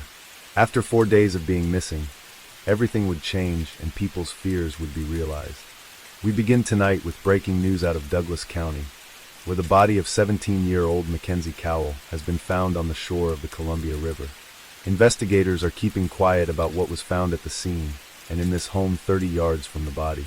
We don't know where she was killed. We are hoping that the autopsy and the crime scene investigation that's going to occur tomorrow at the hospital will hopefully lead us to some conclusions on that. The sheriff is not calling what was found evidence, just clues in their search. A search that so far has no suspects. She was still in her beauty school uniform and had been beaten, stabbed, and strangled. An autopsy confirmed that she had no drugs or alcohol in her system, and she had not been sexually assaulted. But an attempt to cut off her arm after she was dead had been made, and a serrated knife was found in her shoulder. Some duct tape was also found near her body. Today dive teams returned to the water near where Mackenzie's body was found. They've cased the entire resort area of Crescent Bar. Still no suspects. Authorities say her killer could be someone Mackenzie knew, or it could be an unknown predator. Mackenzie Kell found dead in the Columbia River this morning. As text messages spread among Wenatchee High School students, investigators spread out across 2 eastern Washington counties searching for clues. Detectives searched through Mackenzie's cell phone records today, but couldn't find anything substantial. Police said they knew their work was already cut out for them, but the hunt for Mackenzie's killer was now on. 1,800 people came together for a memorial service for the 17-year-old. Detectives soon needed more help, and the FBI got involved. They also formed the Mackenzie Kell Task Force, pulling resources from as many places as they could across the region. Police always start with those closest to the victim, so they looked at Mackenzie's boyfriend Joaquin, as well as her mother Wendy's boyfriend Joey. They said her parents were never ever considered persons of interest. Joaquin was happy to take a polygraph, but apparently failed it on one question. He said the police asked him, "Do you know who killed Mackenzie?" And they kept saying, "I failed that question," he said, but he maintained he had no idea who had done it. He didn't even have a hunch. He was shaken up, on edge, and understandably not himself at all. Joey had allegedly gotten into an argument with Mackenzie the day before she went missing. But both he and Joaquin were completely ruled out, and investigators had to expand the circles they were looking at. After a few promising leads that sadly went nowhere, police spoke to a former drug dealer and drug addict turned police informant, Liz Reed. She had a shocking story to tell them. Liz implicated 2 drug dealers, Sam and Emmanuel, and she had seen a snuff film of Mackenzie's death. She said that the teen had been murdered in a case of mistaken identity. She added that Sam told her, "I choked that bitch to shut her up." Liz was even able to describe the murder weapon before it had been made public and gave the police a ring, which she said belonged to Mackenzie. She told them Emmanuel had sent her to the scene of the murder to collect the ring, a different location to where she was found. No one in Mackenzie's life recognized the ring though, and although they scrutinized the men she had pointed the finger at, phone records and their employers ruled them both out. Emmanuel said he had been working hard to change his life and raise his young son, and this accusation set him back in many ways. They searched for this alleged video for ages, but couldn't find a single thing. Police started to question Liz's credibility, and she eventually withdrew her statement, but she still maintained she had seen a video of Mackenzie. Liz said she withdrew out of fear that the police were going to charge her with murder, despite the fact the police had never said anything like that. With this going nowhere over the next 7 months, police looked into hundreds of leads and interviewed more than 800 people. The investigation was slow, but as thorough as it could be. Reed said he had absolute faith in the team, and knew they were leaving no stone unturned to get answers for them. A local mother breaks her silence about the unsolved murder of her teenage daughter. For more than 3 months now, the mysterious murder of 17-year-old Mackenzie Cowell has tormented her city with fear, frustrated detectives, and broken the heart of Mackenzie Cowell's mother. So tonight, she's calling out for justice. I know that you out there know who did this, and it's important to my family, and I for you to bring that person forward. We were asked from the very beginning to not speak about the case. We didn't want to wreck the integrity of the investigation, and the only thing worse than losing a child is having the perpetrator not caught. But now, this same week, police publicly declared no member of the Cowell family is under investigation. Detectives urged Mackenzie's mother to talk to Cairo 7 in hopes that what she has to say will bring new witnesses forward. Even if it's a silly tip, it could be the answer that they're looking for. They have a lot of evidence, they just don't have the right tip. Police have followed 750 tips. They've interviewed hundreds of people and taken DNA samples from dozens. None of that has led to the killer, and the hope is tonight's interview with Mackenzie's mom will lead to a break in the case. We have to honor that person that she was, and the person that she would have become, because I never get to see that. I'm never going to be the grandma. Her brothers don't get to be uncles, and it's important that people call that tip line. Finally, another police informant, Theo Keys, sent detectives a letter from prison which would open everything up again. Theo gave them the name of a man he thought they should look into, a former friend of his, 29-year-old Christopher Wilson. Theo told them that Chris had completely out of nowhere started choking a mutual female friend at a party, then let her go and carried on as if nothing had happened. He also knew that he studied at the same academy as Mackenzie and lived just a couple of blocks away from the school. Other acquaintances of Chris said that he was definitely an odd person, but seemed quiet and polite nonetheless. The more they looked into him, the more he stood out. He had an obsession with death, dead bodies, and serial killers. He had a tattoo of Hannibal Lecter and idolized the show Dexter. Chris had worked at several funeral homes in the area, and another student at the academy said he had told her he liked to cut people up when he was working on them. Another person said he told her he used a belt to strangle a guest at a hotel. Chris's mom said that being different didn't make you a bad person, and his best friend said the same. He's not a perfect person, but he's a good person, she said, describing him as kind and generous. The only reason they said Chris stood out so much was he didn't fit the mold of what most people looked like and dressed like in the area. His dyed jet black long hair, different tattoos, and more eccentric clothing was a stark contrast to most residents, but being quirky or different didn't make you a killer. The description the three people gave of a slim man walking near the area closely matched Chris too. Chris had been at the beauty school the same day Mackenzie went missing, and actually left the building less than 2 minutes after she did, out of the same back door. But interestingly, they couldn't pinpoint where he was the rest of the day. He sent a few texts to his ex-girlfriend, but no one had seen him otherwise, so he had no alibi. But Chris had no criminal record at all, so police wondered if this was another dead end. Chris was denying everything, saying Mackenzie wasn't even an acquaintance, just someone who studied at the same place as him. He had no idea who she was and even volunteered to give a DNA swab. Despite his seeming openness, this was where everything started to change. His DNA came back as a match to the duct tape found near her body. Given how remote that area was, it seemed so unlikely that this was any kind of coincidence. They asked if he had ever been near that area, giving him the chance to offer up some kind of explanation, but he said he hadn't been there and had no reason to go. Detectives then told him about his DNA on the tape. He immediately asked for a lawyer, bringing everything to an end. Investigators also had a look at his obsession with the show Dexter, and the fact that there had been an attempt to cut Mackenzie's arm off. The main character, Dexter Morgan, kills people and cuts them up before disposing of them in the Atlantic Ocean's Gulf Stream. Detectives had enough to place him under arrest on suspicion of second-degree murder, and when they said this to him, he just stared at them blankly. The murder of 17-year-old Mackenzie Cowell, and that suspect is a 29-year-old man who went to beauty school with Mackenzie. Police say this man, Christopher Wilson, left school at the same time as Mackenzie on the last day she was seen alive. KXY4's Tori Brunetti is in Wenatchee tonight with what finally cracked this case. For 8 months, the community and her family had no idea who killed her. Few developments, few clues, and hundreds of leads that came up short until a DNA match came through last month. And today, police say they arrested her killer. Earlier today, The Mackenzie Cowell Task Force arrested 29-year-old Christopher Scott Wilson from his home beneath this hair salon behind me. They say DNA evidence found on a duct tape where they recovered Cowell's body is what led them to this arrest. Investigators say Wilson went to the Academy of Hair Design at the same time as Cowell, but friends of Cowell say she was not friends with Wilson. People who knew both Cowell and Wilson say he seemed like a normal, nice guy. He even went to Cowell's memorial and was comforting her close friends. Friends and family say they are very relieved that an arrest has been made, but they are shocked it was Wilson. Task Force says they have a lot of work ahead of them. Right now they're really focusing on trying to determine a motive. In Wenatchee, Tori Bernetti, KXY4 HD News. More searches were going on in and around his old apartment and his devices. A dark stained patch of his carpet was tested. Something Chris said had come from spilling water when he dropped a bong on the floor, but testing would prove otherwise. It was Mackenzie's blood, and there was a lot of it.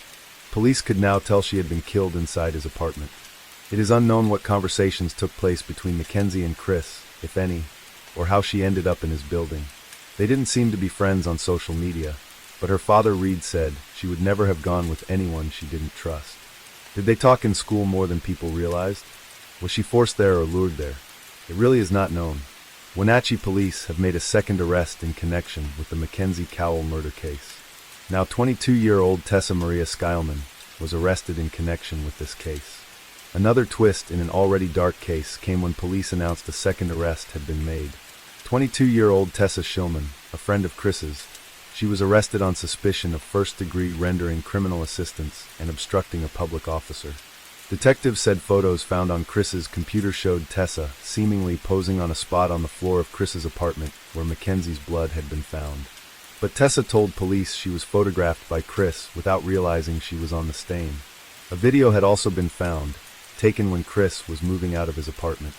He could be overheard asking Tessa if it looked clean. She replied, during the video, the camera zoomed in right on all of the blood stains on the carpet. Chris said the video was because he was moving out and wanted to prove he had cleaned up enough to get his security deposit back. The Wenatchee Police Department arrested the 22-year-old last night, charging her with rendering criminal assistance and obstructing the investigation into Mackenzie's murder. Detectives found pictures of her posing as a dead person on the floor of Wilson's apartment where Mackenzie was killed, and in the exact spot where detectives would later find the teen's blood. A search warrant also uncovered 2 cell phone videos of Skylman walking through the same apartment, zooming in on areas where detectives found Mackenzie's DNA. Skylman claimed to have no knowledge of what happened to the Wenatchee teen. Detectives say she has posted bond. However, although arrested, Tessa would never be charged. Chris was held on $1 million bond and entered a plea of not guilty. The man accused of killing a 17-year-old Wenatchee girl faced a judge in a packed courtroom today and said he's not guilty. When Christopher Wilson walked into a Chelan County courtroom this morning, his mother started to cry. She's not the only one standing by side. He's innocent and he didn't. I don't believe he did it. This friend of Wilson, who didn't want to be identified, is one of many young women who believe in his innocence. I don't understand why he's getting accused of this. Robin Jones, a close friend of Mackenzie Cowell, doesn't understand how people who went to school with both Cowell and Wilson are so willing to believe he's not guilty. Mackenzie is the victim. Mackenzie didn't ask to be abducted. She didn't ask to be brutally murdered. She didn't ask to be dropped off on the banks of the Columbia River. She was 17 years old. She was an innocent, vibrant, exciting young woman. We still have evidence at the crime lab that's being analyzed. We continue to submit evidence to the crime lab for analysis. We continue to interview people who are involved with Mr. Wilson. What investigators don't have is a motive, something Cowell's friends can only wonder. I don't think it had anything to do with Mackenzie. It was somebody who was sick and deviant, and she was easy prey. Chris's defense team were working hard to keep some things out of court, and eventually, a judge barred prosecutors from introducing his work at the funeral home or mentioning his Hannibal Lecter tattoo. Leading his defense team was a very high-powered attorney, John Henry Brown. His past clients included Colton Harris Moore, known as the Barefoot Bandit, and serial killer Ted Bundy.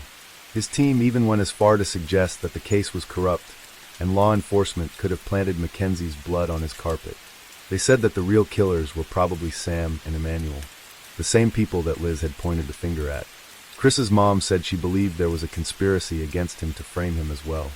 They also pointed out that his DNA was not found in her car or on the knife in her body. They also said that the ring Liz had allegedly retrieved for Sam and Emmanuel fit a ring Mackenzie was seen wearing in a photo, but the prosecution said there was no proof of this at all. The photo was not great quality for a start, and those closest to her did not recognize the ring was produced at all. But prosecutors were feeling confident about their case, and even upgraded Chris's charge to first-degree murder, saying his actions constituted premeditation. Chris was facing up to 26 years if convicted. In April 2011, Chris rejected a plea deal, which would see him get just 6 years in jail for manslaughter. People were shocked as this seemed an extraordinarily good offer, considering what he was facing. But just as Chris's trial was about to begin, he had a change of mind, and requested the 6-year deal previously offered. He was maintaining his innocence, but said he wanted to take a plea agreement because surveys of potential jurors found that most of those in the jury pool thought he was likely guilty. He said that this was already setting him up for an unfair trial. It was clearly going to be far better for him to just take the plea deal. But the first deal of 6 years was definitely no longer on the cards. Mackenzie's family also wanted him to write a statement which acknowledged what he had done. So in court, Chris's statement read, "This is my statement. I also did recklessly cause the death of Mackenzie Cowell by strangulation and by stabbing her with a knife." "Mr. Wilson, is that your statement?" "Yes." "And are those the things that you did?" "Yes." He said despite what he wrote, he didn't mean it because it wasn't true. It was really just written as part of the deal, and he believed he had been set up from the start. Chris pleaded guilty to first-degree manslaughter, first-degree robbery for taking Mackenzie's phone, and assault in an unrelated case. In May 2012, after being told that the 6-year deal was off the table, Chris was sentenced to just over 14 years in prison, with credit for the months already served. After he left the courtroom, Mackenzie's family and Chris's embraced and said sorry to each other. They had both lost a lot, and Mackenzie's family showed such grace and class. It was really admirable. Chris later tried to withdraw his guilty plea, going to the Washington Court of Appeals, but this failed. After this, we flash forward to the end of 2023. 43-year-old Christopher Scott Wilson was freed from prison after serving 11.5 years. 17 years old is simply no age at all, but at such a young age, Mackenzie's drive and work ethic was already setting her apart, and she was ready to take on whatever came her way to get where she wanted to be. Mackenzie's bedroom is still much the same as when she left that morning. Going into it is like going back in time, to a time far less painful and more simple for her, to a day when Mackenzie would wake up to do the same things she always did: study, work, chat to her boyfriend, and catch up with her parents. Her father, Reed, said he has a wind chime outside, and every time it moves, he hears his daughter's voice. It feels like she's still there with everyone talking. Reed said, "You are my special gift from God. You will never leave my heart. I can't believe how much I miss you." Story 6. Soft clinking of coins echoes as they drop into the donation box at the foot of the Buddha statue, each note carefully folded with the heartfelt reverence of devotees. No one could have imagined that this sacred stream of money, meant for temple restoration and charitable deeds, would silently flow into a shadowy gamble. Behind the majestic gates of Warai King, a staggering secret was brewing, and on a May morning in 2025, it erupted, shaking all of Thailand. Warai King, nestled in Nakhon Pathom province in central Thailand, has long been a revered and ancient temple, drawing countless locals and tourists daily to offer incense and prayers for blessings. This century-old sanctuary even houses a sacred relic, a replica of the Buddha's footprint, deepening the devotion of pilgrims. The temple's abbot, Venerable Prathama Karanjawat Bornyam Katintharo, was not only respected for entering monastic life at age 12 and dedicating over 50 years to spiritual practice here, but also for holding the prestigious position of head of Thailand's Sangha Region 14, a high-ranking role in the country's Buddhist hierarchy. Under the guidance of this esteemed abbot, Warai King received abundant donations from devotees who believed their offerings would fund virtuous causes. Yet, behind the dignified image of the abbot blessing the faithful, a silent storm was brewing within the temple's walls. Millions of Baden donations poured in with unwavering trust. Were they truly used to restore Buddha statues, cast bells, or aid the media as intended, or had a significant portion been secretly diverted to darker purposes? The answer began to emerge through irregularities in the temple's financial records. From 2021, authorities detected suspicious withdrawals from Warai King's bank accounts. The temple maintains 7 accounts across various banks to manage donations for renovations, statue casting, bill payments, and charity. Funds flowed steadily into these accounts, fueled by the generosity of devotees. Yet, alongside the influx came large, unexplained withdrawals, sums that vanished from the temple's accounts with no clear record of their purpose. Whispers of doubt spread among locals as renovation projects stalled despite steady donations. The tipping point came when an anonymous complaint reached investigators alleging that someone was embezzling temple funds for illicit personal gain. Notably, the complaint included information from a 26-year-old woman, a broker for online gambling sites. This unexpected lead put police on high alert. Could the temple's money be feeding a gambling ring? A covert investigation was promptly launched. Recognizing the gravity of the case, Thailand's Central Investigation Bureau, CIB, deployed seasoned detectives to infiltrate the temple undercover as ordinary devotees. For over 8 grueling months, the team meticulously traced the suspicious money trail. Bank statements and transaction records gradually painted a picture of a massive discrepancy between the donations received and the funds actually spent on temple activities. The investigation's findings stunned all.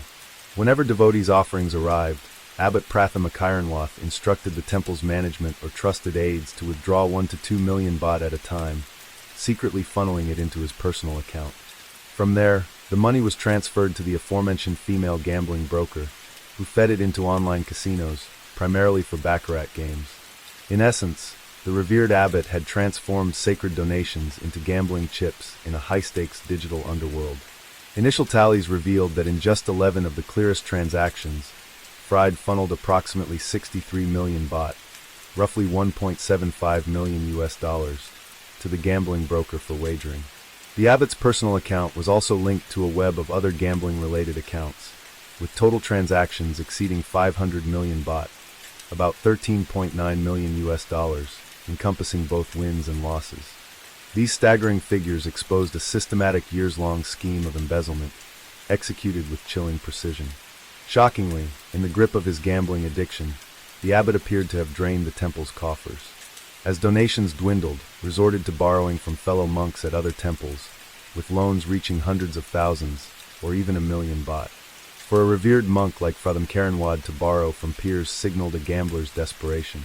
He had likely lost everything, and was scrambling to fuel his bets, or patch the temple's financial holes. After nearly a year of gathering evidence, the police held a detailed dossier tracking the misappropriated donations.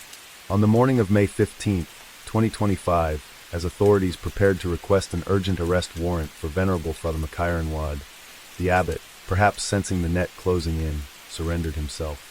At 10 a.m., he arrived at the CIB headquarters in Bangkok, accompanied by his lawyer and a few trusted monks. The 69-year-old abbot, clad in saffron robes, walked silently through the corridor, facing investigators awaiting him.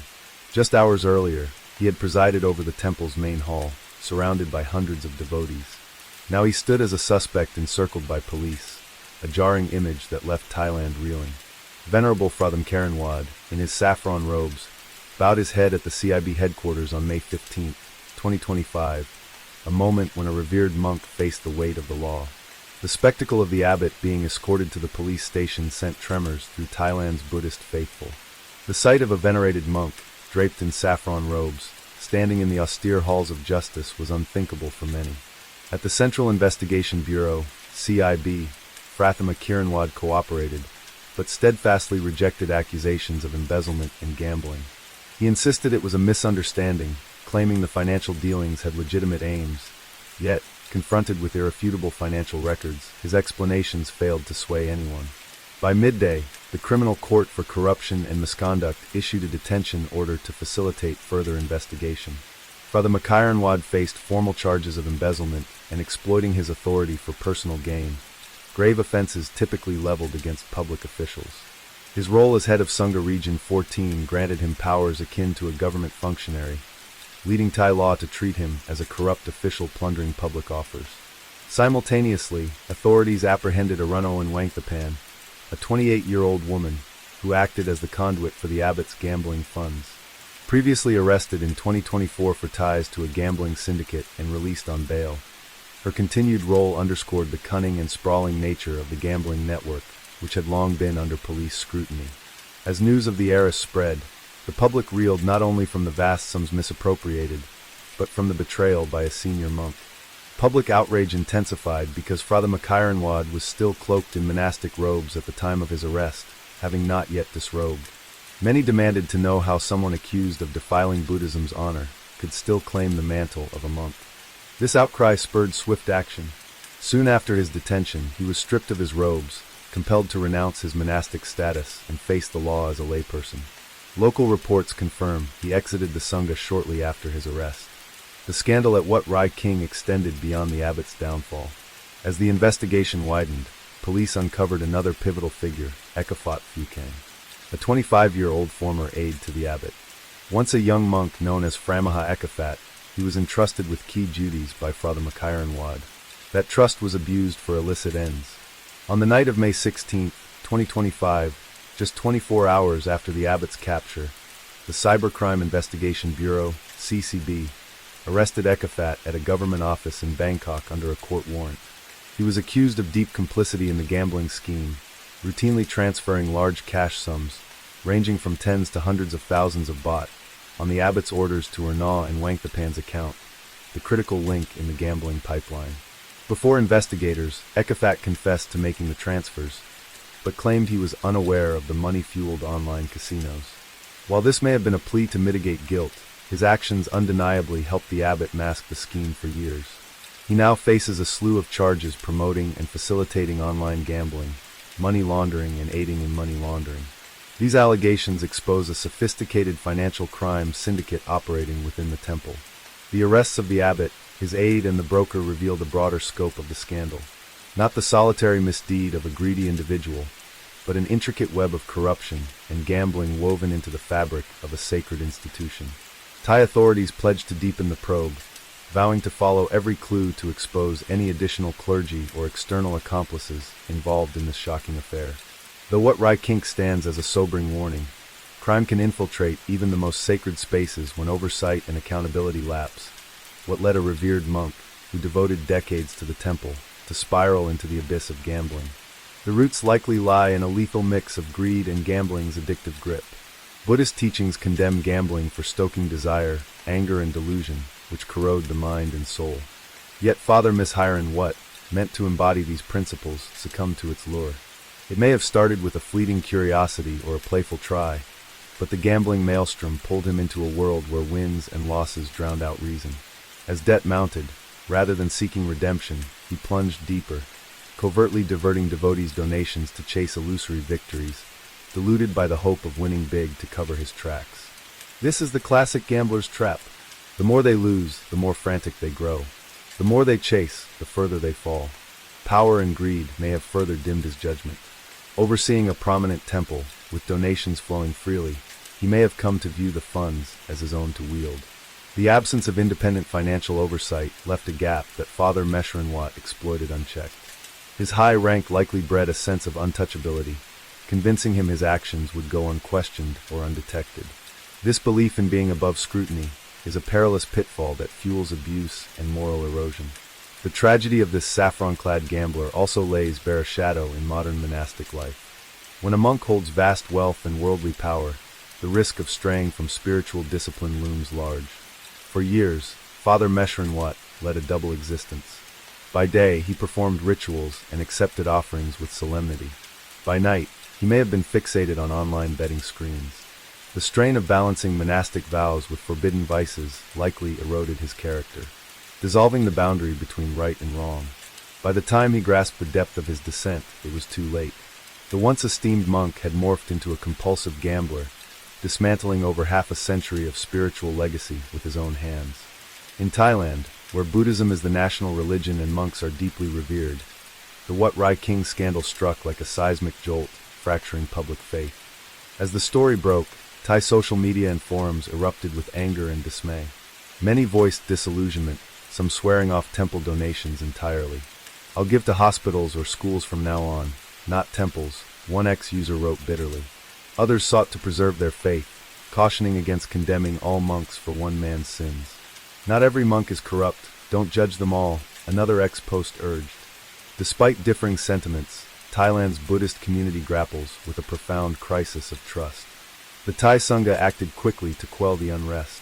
Compelling Fradama Kiranwat to disrobe and face justice was a first step towards cleansing the Dharma and rooting out a blemish in the monastic order. Prominent monks and Buddhist officials took to the media, urging devotees to remain calm, hold fast to their faith and trust that wrongdoers would face just punishment. They stressed that this scandal must serve as a wake-up call to tighten financial oversight in temples. Indeed, this brazen embezzlement exposed a glaring flaw.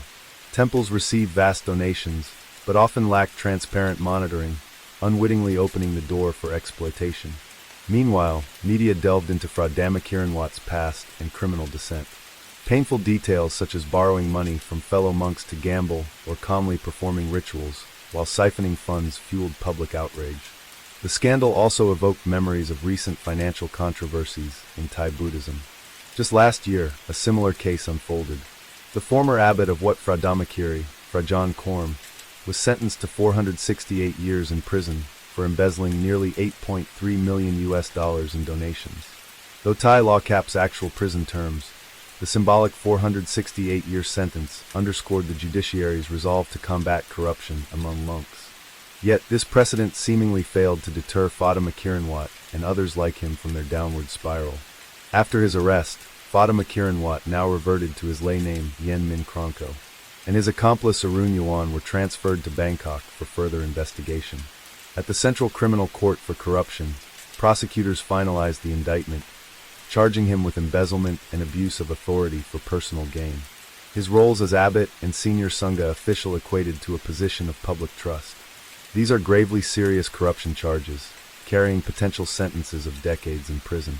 During a hearing on May 17, 2025, the court approved an additional 12 days of detention for Yem and Aaron Yuan to support the ongoing investigation, rejecting bail requests for both. Prosecutors cited the massive financial damage and the risk that if released, the defendants could tamper with evidence or flee. Notably, Yem did not even apply for bail, resigning himself to remain in Bangkok's detention facility throughout the legal process.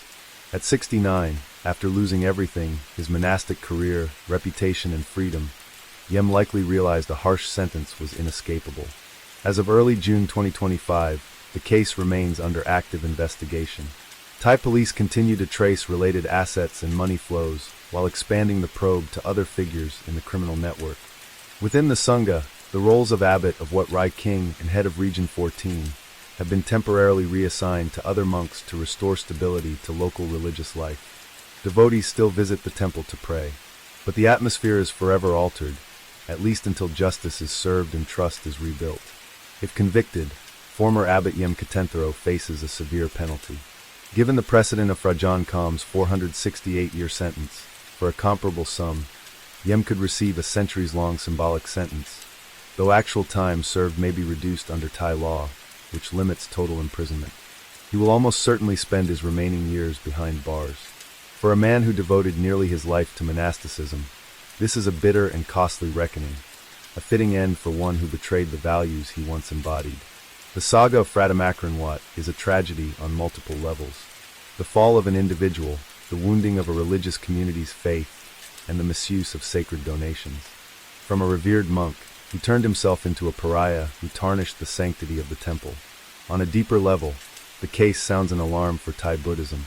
When wealth and worldly power infiltrate the spiritual realm, without transparent oversight and steadfast virtue, even those in saffron robes can succumb to temptation. For society, the Wat Rai King scandal is a shock, but also a chance to reassess where trust is placed. As one frustrated netizen put it, rather than blindly tossing money into donation boxes, people might consider supporting other charities, or at least demand transparency in their offerings.